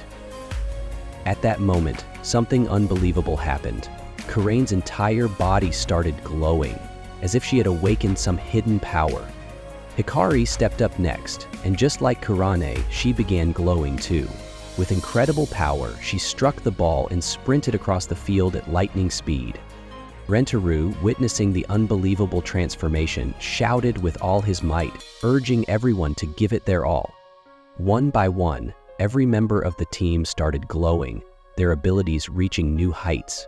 The opposing team stood in shock, fear creeping into their expressions. Even Suto, who had been badly injured just moments ago, was suddenly standing tall, as if completely healed. Number 1 is unable to understand what suddenly happened to her. Then, the entire Rentaru family is shown, now transformed into the Super Rentaru family. This means that even the Super Saiyan concept from Dragon Ball Z has been introduced here. At that moment, the opponent team has 9 points, while the Ratar family has 6. Kusuri steps up to bat. She touches the ball and starts running. As an opponent player is about to tag her, Kusuri suddenly shrinks in size and reaches the safe zone. The opponent player is extremely shocked and claims that this is unfair and counts as cheating. However, Kusuri dismisses the accusation, arguing that whether her body is big or small, it shouldn't matter. The referee confirms that there is no cheating involved. Next, Hahari steps up to bat. She is motivated by the thought that if she plays well, Karan might kiss her. With this excitement, she lightly hits the ball and starts running. She is about to be out, but somehow, a part of her body barely manages to reach the safe zone in time. Meanwhile, Mado starts crying because Hahari gets badly injured, but Rentaru is extremely happy, creating a humorous scene. After this, Suzuka takes her turn at bat. Seeing her, number 1 becomes overjoyed, believing that the game is as good as won. However, Suzuka is fully prepared. She recalls Ratar's reassuring words, telling her not to worry and reminding her that, no matter what, she is part of their family, and that together, they will win the game. As the ball approaches, Suzuka holds the bat in a very unusual way. She hugs it, resulting in the ball barely touching the handle and leading to a weak hit. Despite this, she starts running. Number 1 quickly throws the ball to an opponent player in an attempt to get Suzuka out. However, instead of tagging her, the opponent player pauses and compliments Suzuka, telling her she played really well. Realizing that their victory might slip away, number 1 reassures herself that the next batter is Suto. As Suto approaches the plate, everyone encourages her not to give up. Rentaru takes her hand and tells her that he has noticed something is wrong. He recalls seeing her play excellent baseball before, but today she seems to be holding back. He reminds her of the moment she had a perfect opportunity to hit a home run, but chose not to. He then asks her to reveal what is troubling her. Suto finally admits that back in middle school, she once hit a powerful home run, but the ball struck a girl's head, causing a serious injury with heavy bleeding. Since that incident, she has been afraid to hit home runs and has been unconsciously holding herself back. She then reassures Rentaru that this time she will not hesitate. She is determined to hit a strong home run and secure victory for the Ratar family. With renewed confidence, Suto gets ready to give her best. The ball is pitched toward her and she prepares to swing. However, at the last moment, memories of her past trauma return, causing her to hesitate and barely make contact with the ball, resulting in a foul. She misses again on her second attempt, leaving her with only one last chance. Determined not to fail, she tells herself that she must hit the shot and ensure the team's victory. Number 1 signals the pitcher to throw a dangerous pitch. The pitcher, number 2, follows the instruction and delivers a brutal throw. Suto recalls how the last time she faced such a pitch, her bat had broken upon impact. Number 1 is confident that they have already won, believing Suto will not be able to hit the shot. However, Suto is prepared. She swings with all her might, hitting the ball with such force that her clothes tear in the process. Just as she is about to hesitate once again, she hears Rentaru's voice from the audience, telling her not to hold back and promising that he will catch the ball. Encouraged by his words, Suto swings powerfully, sending the ball flying at an incredible speed. Rentaru, seeing the ball coming toward him, decides that he must catch it no matter what. Using all his strength, he jumps and successfully catches the ball, but his clothes end up completely torn in the process. This final hit results in a home run, securing victory for the Rentaru family. Everyone celebrates. Suto then approaches Rentaru, who is embarrassed due to his torn clothes. Seeing this, he blushes and pleads with her to wear some clothes because he finds the situation humiliating. Without warning, Suto suddenly grabs Rentaru and kisses him. Rentaru, as always, seems to have incredible luck in such moments. After the kiss, Suto thanks him. Next day, Rentaru and his family are traveling somewhere. As they move through the area, a girl walks past them, nearly colliding with Rentaru. However, before he can notice her, the sudden arrival of the gorilla gang distracts him, allowing the girl to pass unnoticed. Later, the family gathers for a karaoke session. The atmosphere is lively as each member takes turns singing, showcasing their incredible talents. Rentaro is completely mesmerized by their performances, overwhelmed with admiration. As the music plays on, the group continues to enjoy themselves, lost in the fun and excitement. Izuka steps outside for a moment to drink some water. Unintentionally, she begins singing beautifully, without any accompaniment. Unaware of how good she sounds, she continues until Rentaro suddenly appears, startling her. Embarrassed, she immediately apologizes, expressing doubt about her presence and feeling that she is not contributing anything meaningful to the event. As Rentaro listens to her concerns, he recalls that he was the one who had invited her. Suzuka expresses her insecurity about singing, questioning her reason for being there. Rentaro understands and contemplates that if she is uncomfortable, there is no need to pressure her. However, she eventually confesses that she has never sung in front of anyone before and is scared of doing so. Rentaro reassures her that as long as she enjoys herself, there is no obligation to sing unless she genuinely wants to. Encouraged by his words, Suzuka contemplates her choices. She recalls Rentaro's perspective on karaoke. It is not about perfection, but about enjoying the experience. With renewed confidence, she resolves to sing for the first time in front of her family, determined to believe in herself. Meanwhile, Kushari, always engaged in her peculiar experiments, had prepared a special drug. This drug was not designed for beauty, but for charisma, making anyone who consumed it appear to be the greatest singer in the world. When Suzuka steps onto the stage and begins singing, the drug takes effect, amplifying her performance beyond belief. Rentaro and Hahari, unable to withstand the overwhelming energy, are sent flying backward, crashing into the wall. Witnessing this, Mido is overcome with worry, fearing for Hahari's safety. As the performance continues, AI becomes captivated by Suzuka's singing, struggling to process how adorable she looks. Suto, determined to stop the madness, picks up a bat with the intention of interrupting Suzuka's performance. However, AI intervenes at the last second, accidentally hitting Suto instead. This misstep results in Suto being swept away by Suzuka's powerful aura as well. One by one, the girls succumb to Suzuka's charm, unable to resist its pull. Just as all hope seems lost, Rentaro regains consciousness and refuses to back down. Determined to finish the song alongside Suzuka, he steps forward and declares his intent to perform a duet with her. As Rentaro joins Suzuka, their combined energy escalates to an even greater level. The immense power generated from their performance sends all the girls flying, breaking through walls and landing outside. Meanwhile, a mysterious man observes the scene, fascinated by the sight of girls falling from the sky. Convinced that fortune is smiling upon him, he rushes forward in an attempt to catch them. However, just as he reaches out, Rentaro appears, swiftly catching all the girls and safely landing them on a rooftop. Meanwhile, Rentaro, sitting with the girls, reflects on the joyful experience and looks forward to planning similar gatherings in the future. Suddenly, the girl from earlier reappears beside him. Without warning, she poses a direct question about her appearance, demanding an answer. Rentaro, caught off guard, struggles to respond. The girl insists on an immediate reply, locking eyes with him. In that instant, an undeniable connection surges between them, the unmistakable sign of a soulmate bond. Rentaro realizes the significance of the moment. He has just encountered his 9th girlfriend. Without hesitation, the girl takes hold of his hand and declares that he is fortunate to have met her. Without giving him a chance to react, she asserts that they will go on a date, during which he must act as her lover. Rentaro, still processing the situation, attempts to protest, but his objections go unheard as the girl introduces herself. She reveals her name as Mimi, repeating it 3 times for emphasis. However, realizing the difficulty in constantly repeating the name, she opts for the simpler nickname Mimi.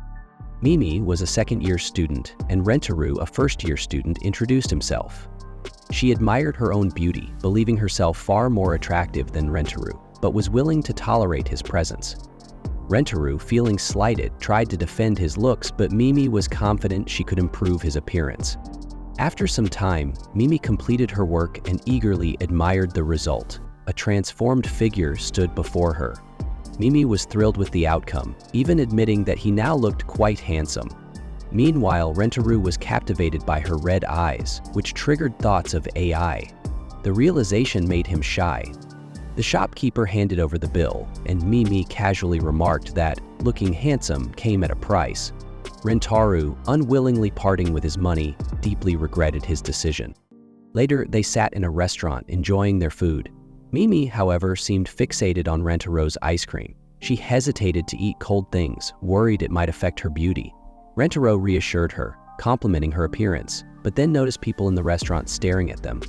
With such a beautiful girl beside him, attention was inevitable. Some individuals nearby commented on how attractive people always received admiration. Mimi reveled in the attention, while Rentaru felt awkward.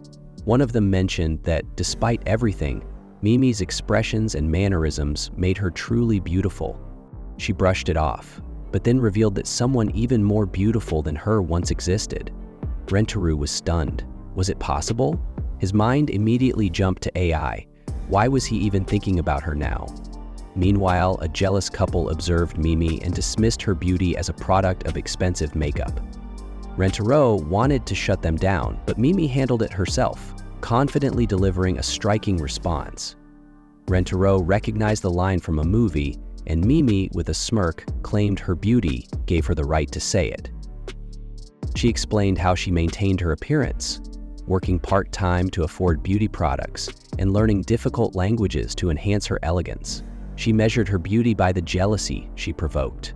The more envious people were, the more she knew she looked stunning. The jealous boy grew agitated, calling Mimi arrogant. He grabbed a juice can and hurled it toward her. Before it could hit her, Rentaru jumped in the way, his clothes soaking in the spill. Mimi was shocked. Security intervened, but the attacker attempted to flee. Meanwhile, Mimi confronted Rentaru, questioning why he would go so far for her. Standing close, he nervously apologized. She was taken aback. He had willingly ruined his expensive clothes just to protect her. The attacker soon found himself slipping on the juice, his own favorite clothes at risk. Just before he fell, Rentaru caught him. Confused, the boy asked why Rentaru had saved him.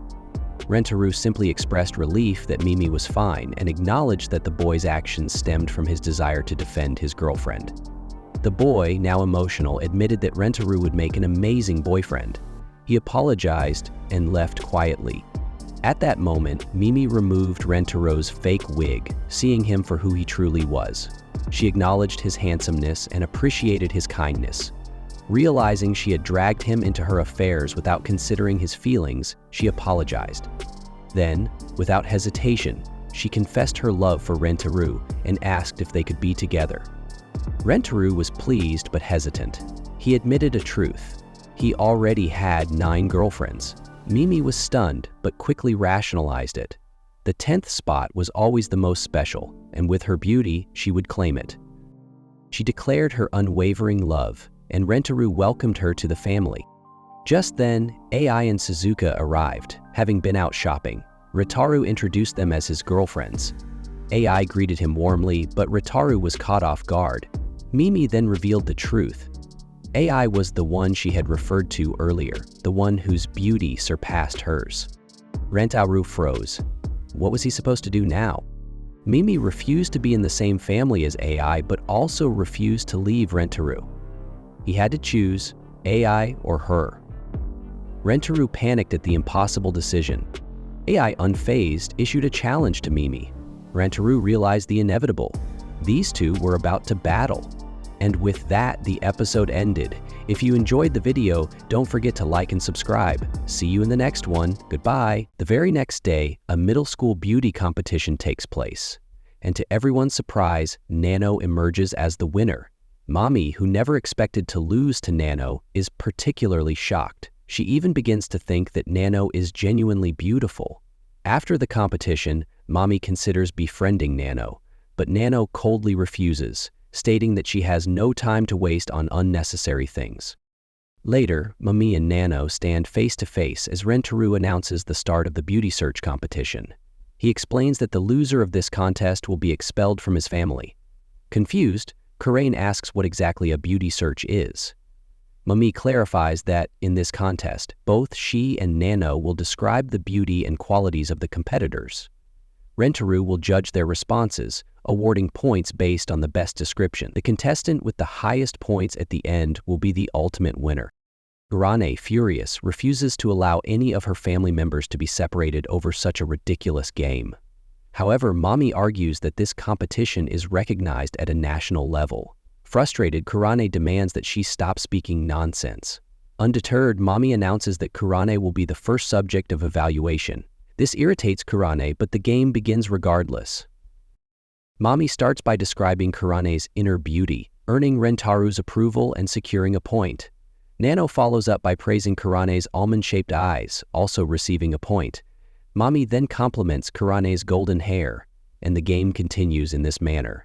Initially, Kurane feels annoyed by the excessive praise, but as the compliments pile up, she begins blushing and secretly enjoying the attention. Hakari adds to the admiration by complimenting Kurane's unique style. One by one, the other members of Rentaru's family join in, highlighting her beauty. Soon, everyone finds themselves blushing from the overwhelming praise. Hakari suddenly realizes that Nano has taken a significant lead in the competition. The next round features Suzuka, and since Nano has spent the most time with her, this round proves to be a difficult challenge for Mami. As the round progresses, Nano wins the first turn and praises Suzuka's calm nature, calling it cute. However, Rentaru is unimpressed and refuses to grant her a point. Nano is taken aback. When Mami's turn arrives, she compliments Suzuka's long skirt, which Rentaru appreciates, awarding her a point. Nano tries again, stating that Suzuka's way of expressing emotions through small words is adorable, but Rentaru remains unimpressed and denies her another point. Shocked and filled with self-doubt, Nano begins to question why she is failing despite knowing Suzuka so well. Finally, the competition reaches its last round, hosted by Mito. Mamu goes first and states that she likes Rentaru's eyebrows. Mito hesitates but is about to grant her a point when Rentaru interrupts, asking if she is sure about that. Suddenly, Mito and the rest of the group are left in shock, because Rentaru regularly shaves off his eyebrows, making it impossible to award points for them. Next, Nano praises Rentaru's fashion style, but Rentaru immediately rips his own clothes apart, preventing anyone from earning points for that either. The girls are left utterly speechless by his actions. As a result, the round ends with both Nano and Mami receiving 0 points. The room falls silent as everyone stares at Rentaru, who now looks hilariously different. He then declares the beauty search competition over, with no winner. Hakari, observing the situation closely, realizes that Rentaru deliberately destroyed his own beauty to ensure that no one in his family would be expelled. Touched by his selfless act, she admires him even more and proclaims that this is Rentaru's true beauty. Mami, realizing that no one was expelled, becomes emotional. She decides to leave Rentaru's family, but Nano stops her, apologizing for how she treated her in the past. However, Mami insists that it is too late. Nano, acknowledging her mistake, admits that after joining Rentaru's family, she has come to understand the joy of spending time with people. As memories of their shared moments flash through her mind, she expresses her desire to change and become friends with Mami. Mami, touched but emotional, recalls that she had admired Nano's beauty from the very beginning, which is why she participated in the competition in the first place. Realizing she has gained a beautiful friend, she finally accepts Nano's friendship. In the next scene, Rentaru introduces his 10th girlfriend to the other 9. By now, the girls have grown accustomed to these introductions, so no one protests. Meanwhile, as Mami joins the family, she confidently boasts about her beauty. She even approaches Kusuri, claiming that she will enhance her beauty, and immediately begins applying makeup on her. After this, Kusuri's face is revealed, looking completely different, stunning and unrecognizable. The other girls also find her incredibly attractive and start taking pictures of her. Kusuri then goes to show herself to Rentaru, who as always acknowledges her beauty. Without warning, Kusuri suddenly kisses Rentaru, leaving Mimi in complete shock. A thought crosses her mind about how kissing a lover is said to increase beauty-enhancing hormones, making people even more attractive. Excited by this realization, she becomes determined to test the theory. The idea quickly spreads, and soon the other girls become enthusiastic about the possibility of becoming even more beautiful through kisses. Hahari, overwhelmed with excitement, eagerly anticipates the moment. Kasuri then introduces an experimental lip balm, known as kissing lip balm, which intensifies the sensations during a kiss. Nano is the first to apply it and immediately rushes toward Rentaro, completely caught up in the moment. Her reaction is intense, and she finds herself overwhelmed by the experience. Rentaro, too, realizes that this kiss felt far more intense than before. Next, Kusuri prepares to kiss Rentaro, but becomes so overexcited that she embarrasses herself. Despite enjoying the experience, those nearby find her reaction excessive and attempt to keep things under control. Mido then applies the lip balm and moves in for her turn. The sensation overwhelms her, making her completely lose herself in the moment, nearly melting into Rentaro's embrace. As the sequence continues, Hahari steps forward, the excitement overtakes her, and her actions become increasingly bold. Just as things begin to escalate, others step in, pulling her away before she takes things too far. Satori then gets her chance, experiencing a similar overwhelming sensation. Her body reacts involuntarily, her legs trembling under the intensity of the moment.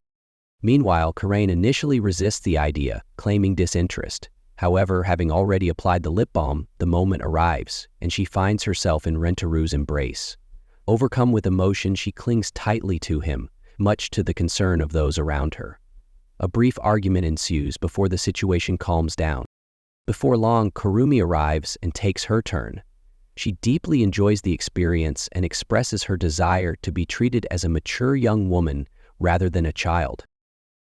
Suzuka, blushing intensely, finds herself next in line. When the moment comes, she surrenders to the sensation, feeling weightless, as if floating in the air.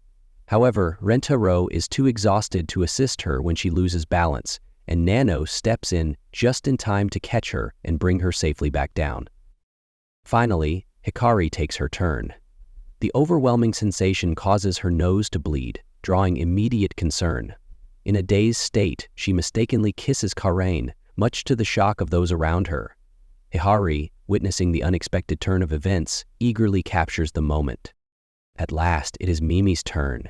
She approaches the moment with confidence, eager to enhance her beauty. Rentaro, observing her, already sees her as beautiful. Yet, as the kiss unfolds, she loses all composure, entirely swept away by the moment. The excitement among the girls builds further, leading them to the conclusion that continued kisses will only enhance their beauty even more. The next day, a scientist detects unusual activity on Earth. Initially, he assumes it's a weather anomaly, but another scientist points out that according to previous episode, cherry blossoms are blooming much later than usual. This is a serious issue, and they predict it could occur within a year. However, the lead scientist warns that the phenomenon might happen in just a few months. The problem? An impending ice age that could bury the entire Earth under ice. Rentaro reads about this in an article and panics. Later, he is seen with all his girlfriends, but he remains visibly tense. The girls quickly notice and ask if something is wrong. Kasuri, one of the girls, suddenly pulls off Rentaro's wig, shocking everyone. He was wearing a fake one. She then offers him a medicine that supposedly helps hair grow faster. But before he can take it, Kasuri suggests that Mido, an expert stylist, should style his hair instead. Kurumi, upon hearing this, isn't surprised and playfully calls Hahari Lady. However, Hahari insists that she should be called Mama instead because she prefers it. Mido, eager to fix Rentaro's hair, considers cutting Mimi's hair to use for styling. However, Mimi pleads not to cut her beautiful hair. Then, unexpectedly, Rentaro's hair starts growing back on its own, almost like a miracle. Seeing his new hair, Hahari falls head over heels for him and suddenly comes up with a plan. She goes to Kasuri and asks for the same medicine. Without hesitation, she drinks it, believing that longer hair will make Rentaro like her more. However, Kasuri warns that the medicine is extremely dangerous and should only be taken in small amounts. Moments later, Hajari's hair starts growing at an alarming rate, completely surrounding her. Kazuri warns that the hair has become uncontrollable and must be dealt with immediately. Mido rushes to help, but Hajari's hair suddenly attacks her. Rentaro manages to save Mito just in time, but he twists his ankle in the process. Mito apologizes and asks if he's okay. The hare prepares for another attack, forcing everyone to retreat behind a door for safety. Kasuri then explains that the hare has now become incredibly strong and nearly impossible to defeat. The most terrifying part? The hare is directly connected to Hikari's mind, meaning that whatever she thinks about, the hare will act upon. Hikari then comments that since Hikari is a mother, her thoughts will be pure and innocent. However, the others know that Hikari's mind is anything but innocent. The word they use to describe her thoughts is, well, let's just say I can't say it here. The hare now starts acting out all of Hikari's wildest fantasies. Suddenly, the hare breaks through the door and grabs Kurumi. She is about to fall, but instead of letting her drop, the hare saves her first, only to start acting weird afterward. Seeing this, Rentaro is utterly heartbroken, but the other girls quickly grab him and run away. At the same time, a strict teacher, nicknamed Bedhead Teacher, arrives to stop them from running in the school hallways. But even she is no match for the hare. It overpowers her in an instant. Kasuri decides to stay behind and hold off the hare while the others escape. However, the hare quickly turns on her as well. Kasuri tells everyone to run while they still can, but before she can finish, the hare overwhelms her too. Hikari tries to sacrifice herself next to protect Karain, but Karain refuses to leave her behind. However, when Hikari pleads, "Let go of my hand, it's really hurting," Karain reluctantly releases her, and Hikari also falls victim to the hare. Seeing this, Rentaro starts crying as they manage to escape the school. But outside, things are no better. The entire city is in chaos, with the hare causing destruction everywhere. The group wonders if there's any safe place left. They decide to head to the tallest building they can find. However, Mido and Suzuka stay behind with the car. When Rentaro asks them to come along, they refuse. Suzuka then drinks a potion, making her appear even cuter. She and Mido take off in the car, but the hare chases them at full speed. Realizing what they're doing, Rentaro wants to save them, but the girls stop him. They know that Mido and Suzuka have made their decision to sacrifice themselves so the rest of them can escape. Mimi and the others work together to save Rentaro as they enter the building. In the elevator, tensions rise as the girls scramble to take the lead. Eventually, they abandon the elevator and rush up the stairs, reaching the top where they pause to catch their breath. Rentaro looks ahead and sees nothing but an overwhelming mass of hair stretching endlessly before him. A sense of dread settles over him as he wonders if this is the end. Mimi and AI take action, using their skills to confront the living hare. Rentaro, feeling helpless, watches as they struggle. When the hare retaliates, both Mimi and AI are captured, leaving Rentaro at a loss on how to save them. Just as panic sets in, Mido and Suzuka arrive in a helicopter, lowering a ladder for Rentaro. With the situation growing dire, Rentaro contemplates how to rescue Mimi and AI as well. His resolve to put an end to the chaos deepens when he realizes there may be an escape route hidden within the mass of hair. At the same time, Hikari remains unconscious, haunted by guilt. Rentaro, reflecting on past moments, trusts that Hikari will ultimately protect him, just as she had saved Kurumi before. Determined to free her, he pushes forward. But before he can act, the hare strikes, overwhelming him. Rentaro wakes up in an unfamiliar place, disoriented. A mysterious figure, Hikari's husband, appears before him. Acknowledging Rentaro's efforts, he expresses his trust in Rentaro to protect Hikari. Before disappearing, he offers a final push, sending Rentaro back into reality. With renewed determination, Rentaro regains consciousness and finds Hikari still ensnared. He tries to free her, but his strength fails him. Realizing that her consciousness remains active, controlling the mass of hair, he makes a desperate attempt to reach her. His actions break the hare's grip, and Hikari finally awakens. Overcome with guilt, she believes she has caused irreversible damage, but Rentaro reassures her that it was the medicine's influence, not her own action. Elsewhere, Hikari and Sato remain steadfast in their devotion to their mother. As the crisis subsides, the unnatural hair begins to retreat into the sky, burning away under the sun's heat. Rentaro takes the final step by cutting the remaining strands, restoring peace. In the aftermath, life returns to normal. Hikari and Mito call out to Hahari for lunch, but she remains seated in silence, lost in thought. Rentaro enters the room and gently brings her back to the present, showing her a news report announcing the end of the crisis. Scientists at the North Pole reveal an unexpected discovery. The destruction of the hair in the sun generated enough heat to prevent an impending ice disaster, ultimately saving the world. As Rentaro shares this news with Hikari, she is overcome with emotion. The realization that she has played a crucial role in protecting humanity fills her with newfound relief. One by one, the others gather around, offering their gratitude and support. In the end, Hikari is recognized as the one who saved the world, and a sense of peace settles over everyone. The next day, Rentaro was walking home from school, thinking about all his girlfriends and how beautiful they were. As he walked, a girl passed by him, and when he looked at her, he recognized her as Kakure from his class. He recalled that she never tried to talk to anyone and always sat alone in the classroom. Suddenly, a strong gust of wind blew through, and Kakeru began to panic. Rentaro glanced at her, but his gaze accidentally landed in the wrong place, causing him to blush. Meanwhile, a signboard flew straight toward Kakeru.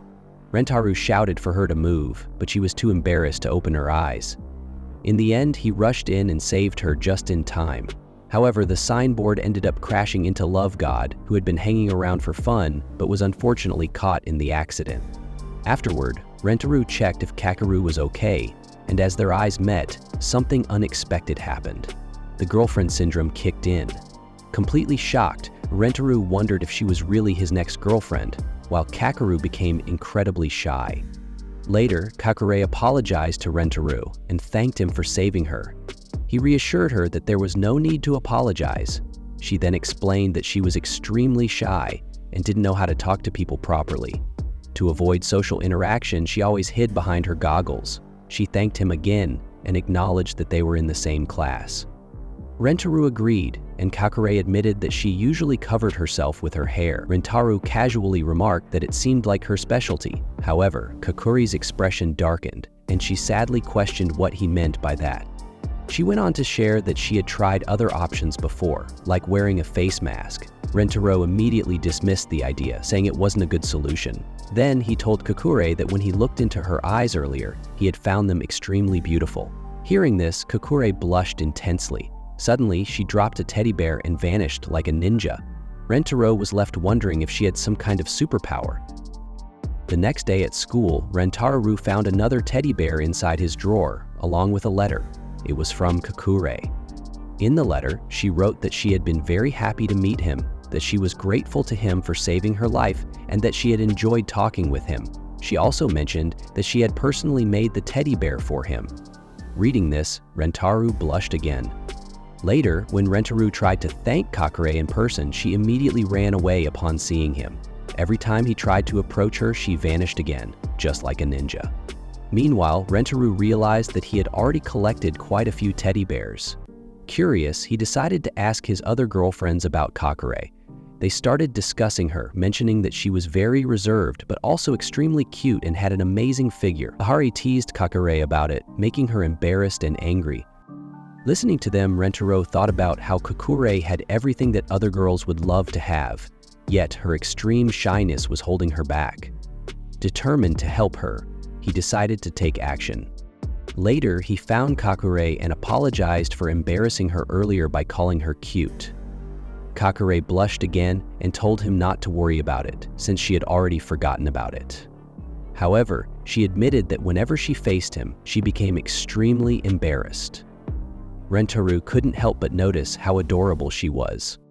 Finally, Kakure gathered her courage and confessed her feelings, telling Rentaro that she loved him. But right after saying this, she became so shy that she vanished again. Rentaro immediately went looking for her. When Kakure reappeared, she explained that her extreme shyness made her use her teddy bears as a way to escape when she felt overwhelmed. She also revealed that she didn't feel worthy of being loved. She struggled to talk to people, go on dates, or even hold hands. Feeling unworthy, she apologized to Rentaro and asked him to forget everything she had just said. However, Rentaro stopped her. He told her that she didn't need to say such things.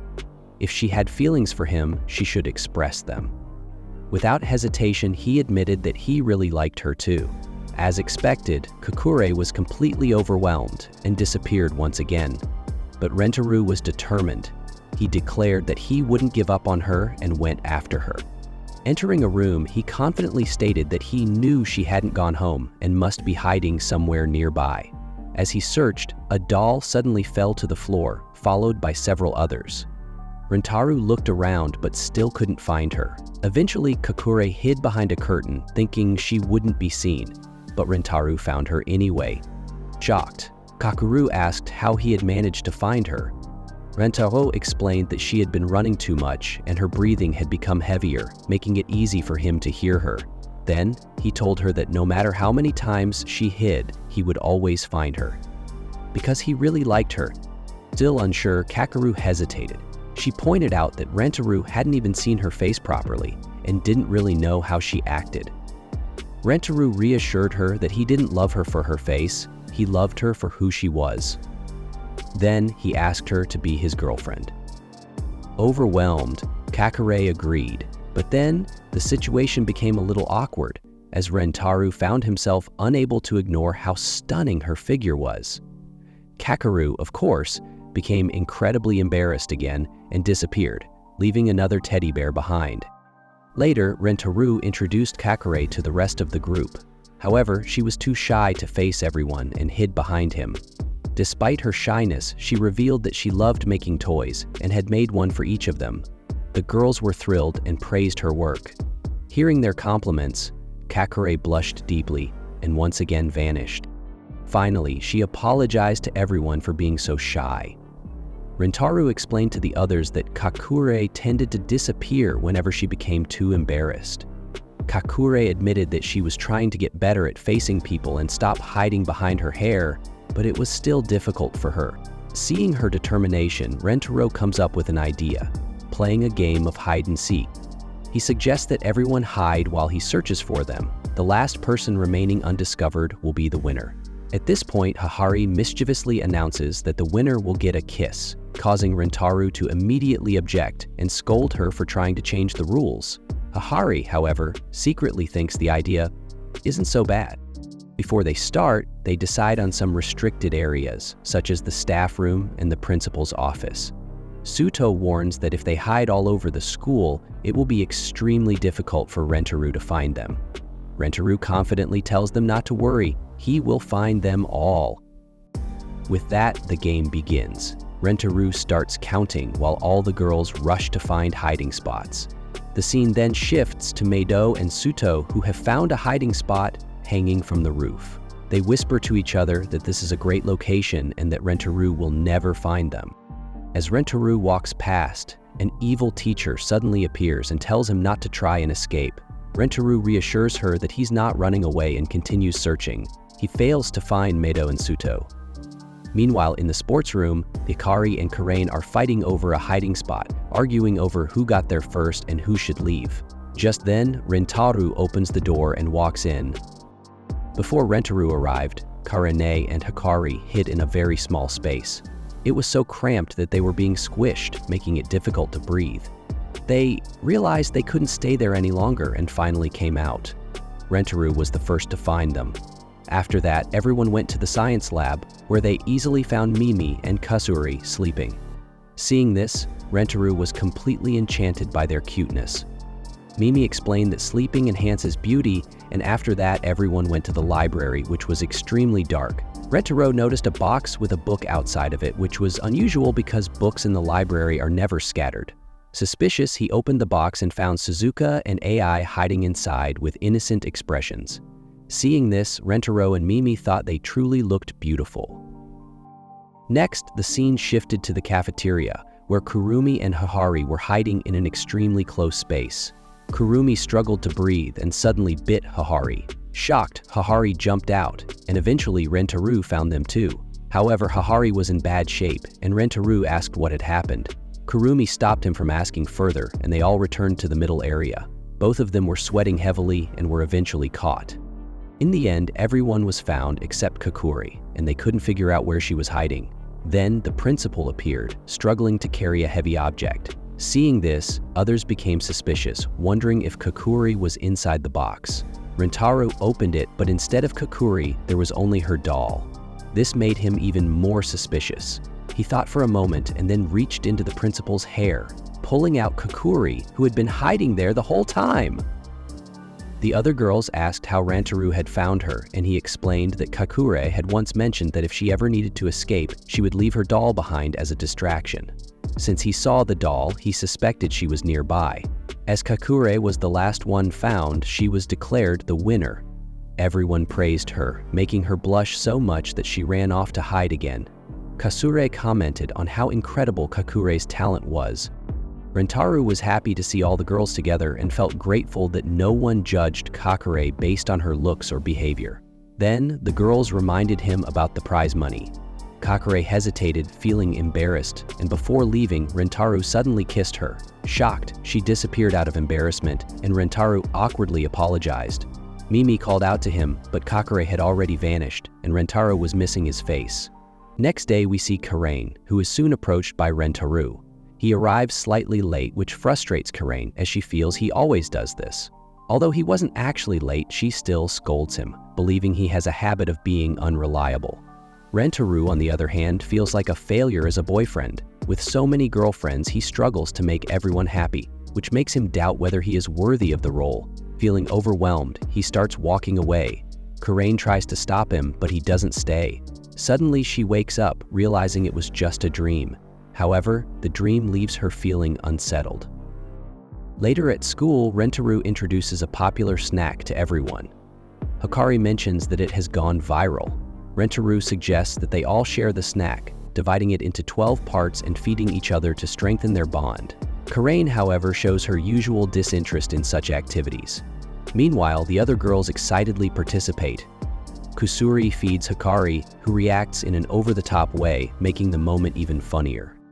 When it's Karain's turn, Rentaro offers her a piece, and while she secretly wants to eat it, she pretends to be indifferent. However, she eventually eats it and immediately regrets not expressing gratitude instead of her usual attitude. Trying to cover up her feelings, she decides to demonstrate the correct way to eat, using a dramatic and bold approach, much like in Season 1. This moment leaves her questioning why she struggles to change her behavior. Hikari teases Karani about her reaction, making fun of her in a lighthearted way. In response, Karani forcefully feeds Hikari a piece of the snack. Meanwhile, the rest of the girls continue having fun, with Sato and Kusuri engaging in a wrestling match. Sato easily wins and then starts acting in a strange, exaggerated manner. At one point, Kusuri accidentally brings out a mysterious bottle of medicine. She casually leaves it behind, mentioning that she'll explain its effects later. Karane notices the bottle and begins contemplating whether she should take it. She believes it might enhance her spirit in some way, but is unsure about the consequences. At the same time, thoughts of Rentaro linger in her mind as she worries about the possibility of losing him. Meanwhile, Sato throws Kusuri, who ends up crashing into Karane.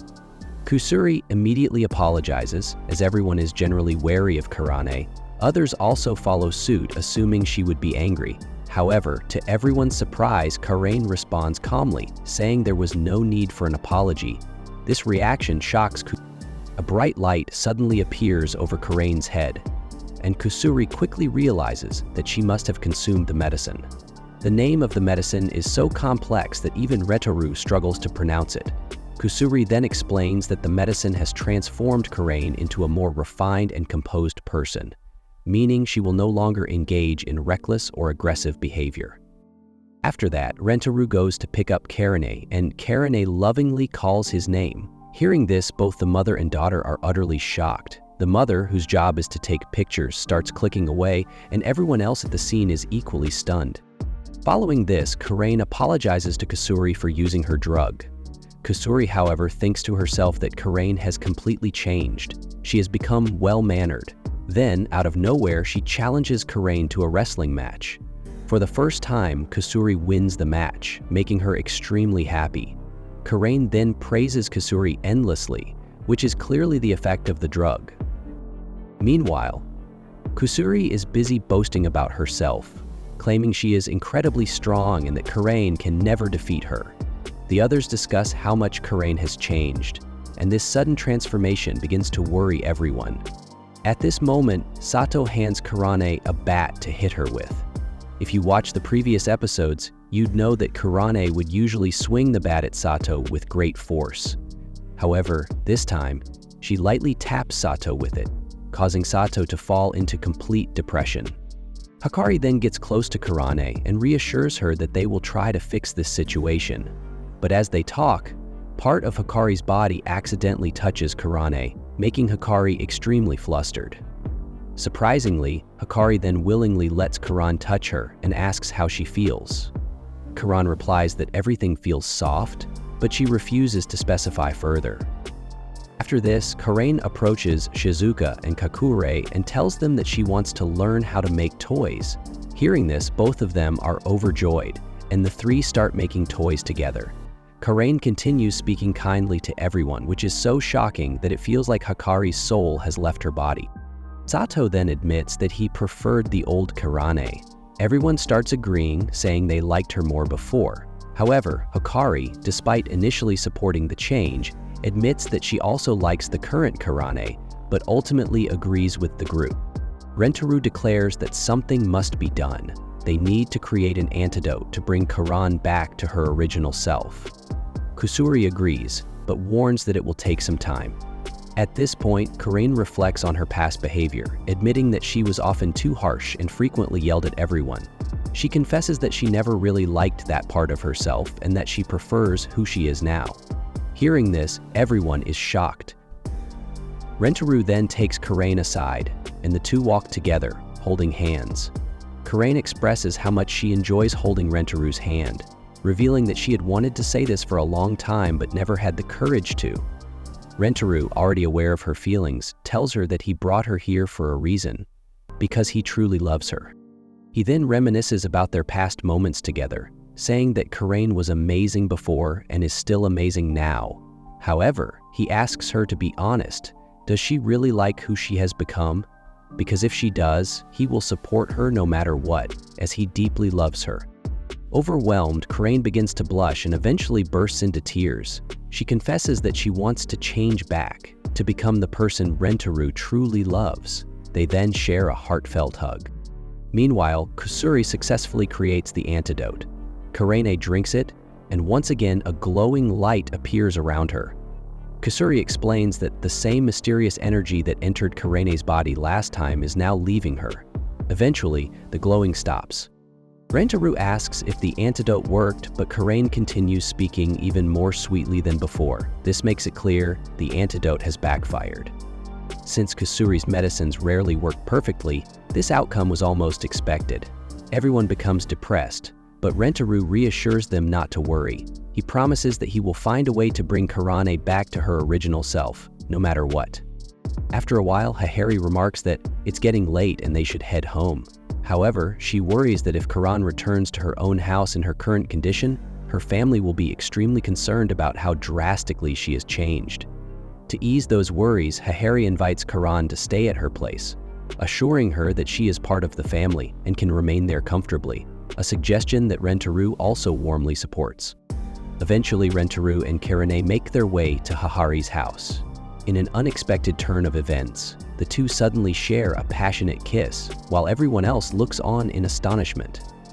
Later on, as Hikari, Rentaro, and Karane sit together reminiscing about old times, Rentaro reassures Karane with a promise to restore her to her former self, which fills her with happiness.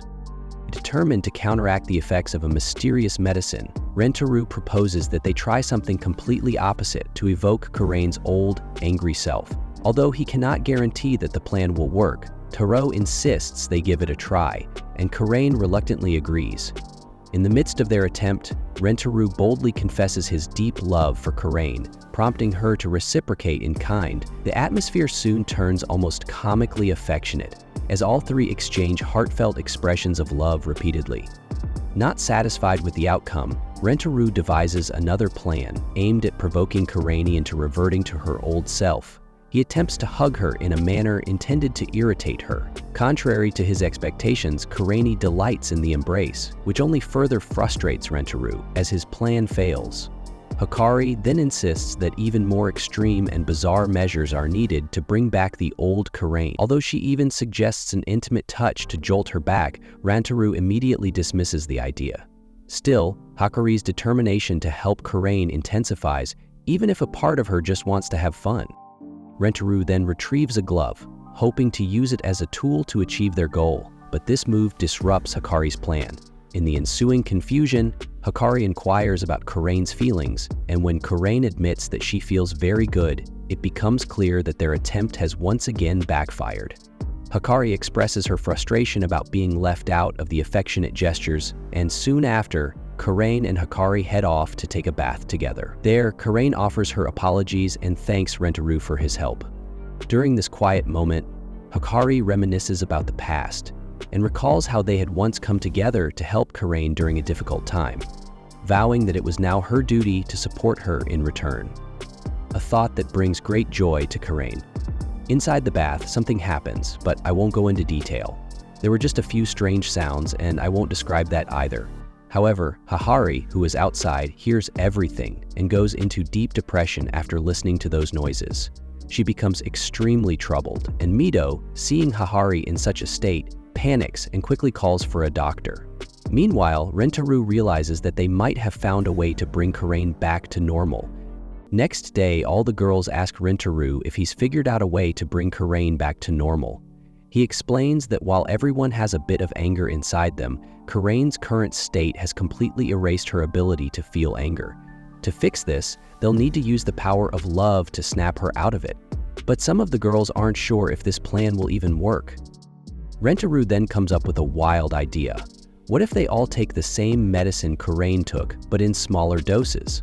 Since Karain is at 100% power, if they each take just 10%, they might be able to match her strength. But if too much power gets concentrated into one person, things could go really bad, like explosion level bad. This freaks Kurumi out, and she straight up asks if Rantaru has lost his mind. He admits it's risky, but they don't have a choice. Then, things get crazy. It basically turns into Dragon Ball Z. Rantaru goes full Goku mode, saying he'll do the same thing Goku does when making a spirit bomb. Hikari, totally in the moment, says she'll be Kichi, Goku's wife. Meanwhile, Karain looks completely overwhelmed. Out of nowhere, Hikari tells Rantaru she wants to touch a part of his body. Rantaru is shocked, but before he can react, she quickly clarifies that she means his upper body. No weird thoughts, please.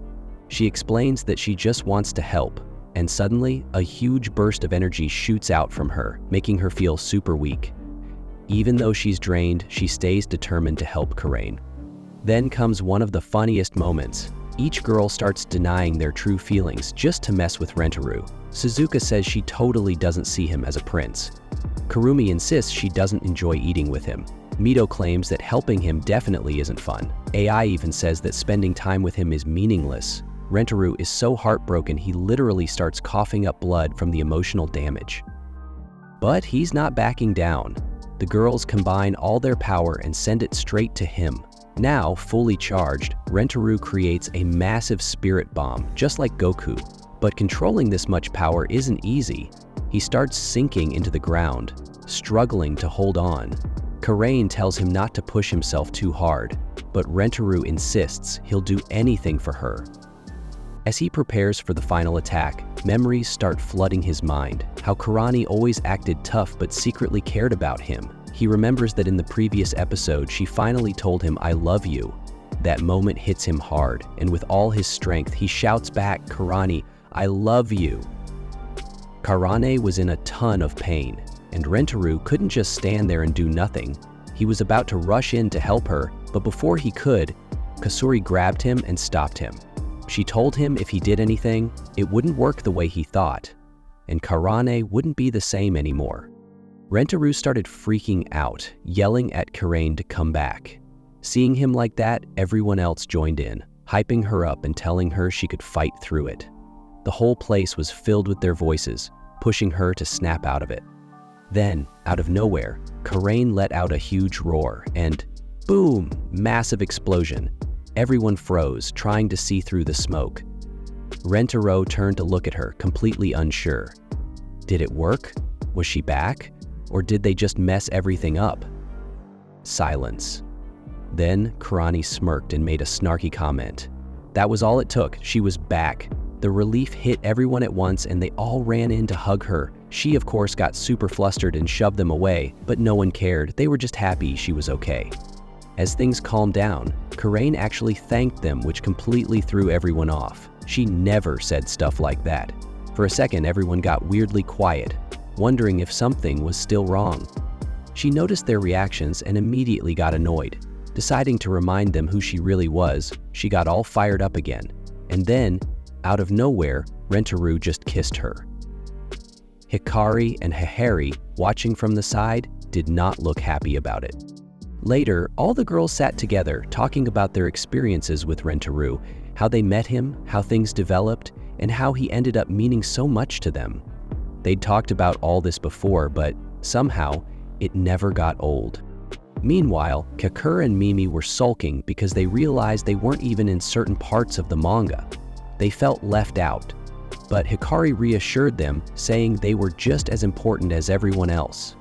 Kasuri added that the animators would probably fix it anyway, so there was nothing to stress about. AI, on the other hand, thought the whole thing was weird. None of this was in the original story, so she had no clue where all this extra knowledge was even coming from. Before she could overthink it, Hihari switched topics and steered the conversation into something more romantic. The mood instantly got lighter. There were jokes, playful teasing, and some dramatic what-if marriage talk. Everyone was just having fun at this point. Then Rentaru walked in, and before he could even react, Kasuri ran up and hugged him. She admitted how much she cared about him and how, no matter how much trouble she caused, he never got mad at her and always made her feel happy. It had been obvious for a while, but now she was actually saying it. Rentaru, already emotional, teared up. AI stepped in next, saying how much she admired him for always trying to make them happy, even learning new things just for them. She confessed her love too, and yeah, Rentaru was really crying now. Suto chimed in, talking about how hard he had worked to be her boyfriend and how much he had helped her. Mid-sentence, she suddenly started acting super weird, confusing everyone. Hihari and Karain exchanged glances like, what is even happening right now?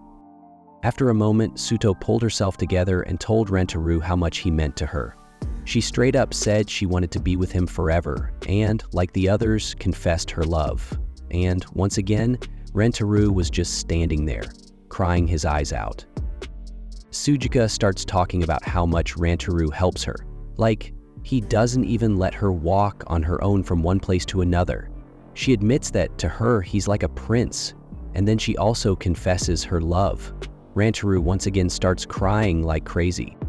Then, Hikari starts complimenting Rentaru's hands, saying how much she enjoys it when he touches her. But before the moment could go any further, Karain suddenly picks up Rentaru and slams him down. Hikari gets scared, thinking Karain totally ruined the mood. Seeing Rentaru like that, both Karain and Hikari start crying and apologizing to him.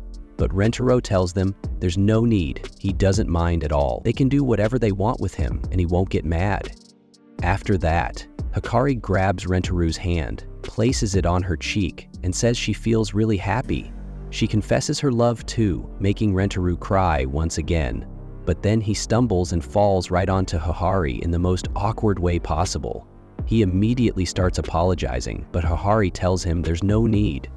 She opens up about how much he's changed her life, how she used to be so serious, but after meeting him, she's become much happier. She confesses her love as well, and Rentaru, of course, starts crying again. Mito jumps in, saying she enjoys serving Rentaru and appreciates that he always tries to do the same for her. She loves how he helps her so much, and then, naturally, she also says she loves him. And you guessed it, Rentaru starts crying yet again. At this point, his tears could probably flood the whole place. Then Mimi grabs Rentaru and tells him she's realized what true natural beauty is. It's him.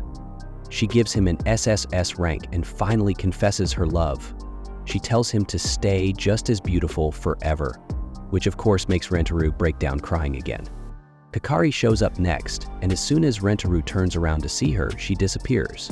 Confused, he starts praising her, talking about how amazing she is. Hearing all that, she reappears and tells him he's the only one who has ever found her. She thanks him for loving her, and just as Rentaro is about to go to her, she vanishes again, leaving him crying once more. Kurumi then steps forward, looking at Karain before moving toward Rentaro.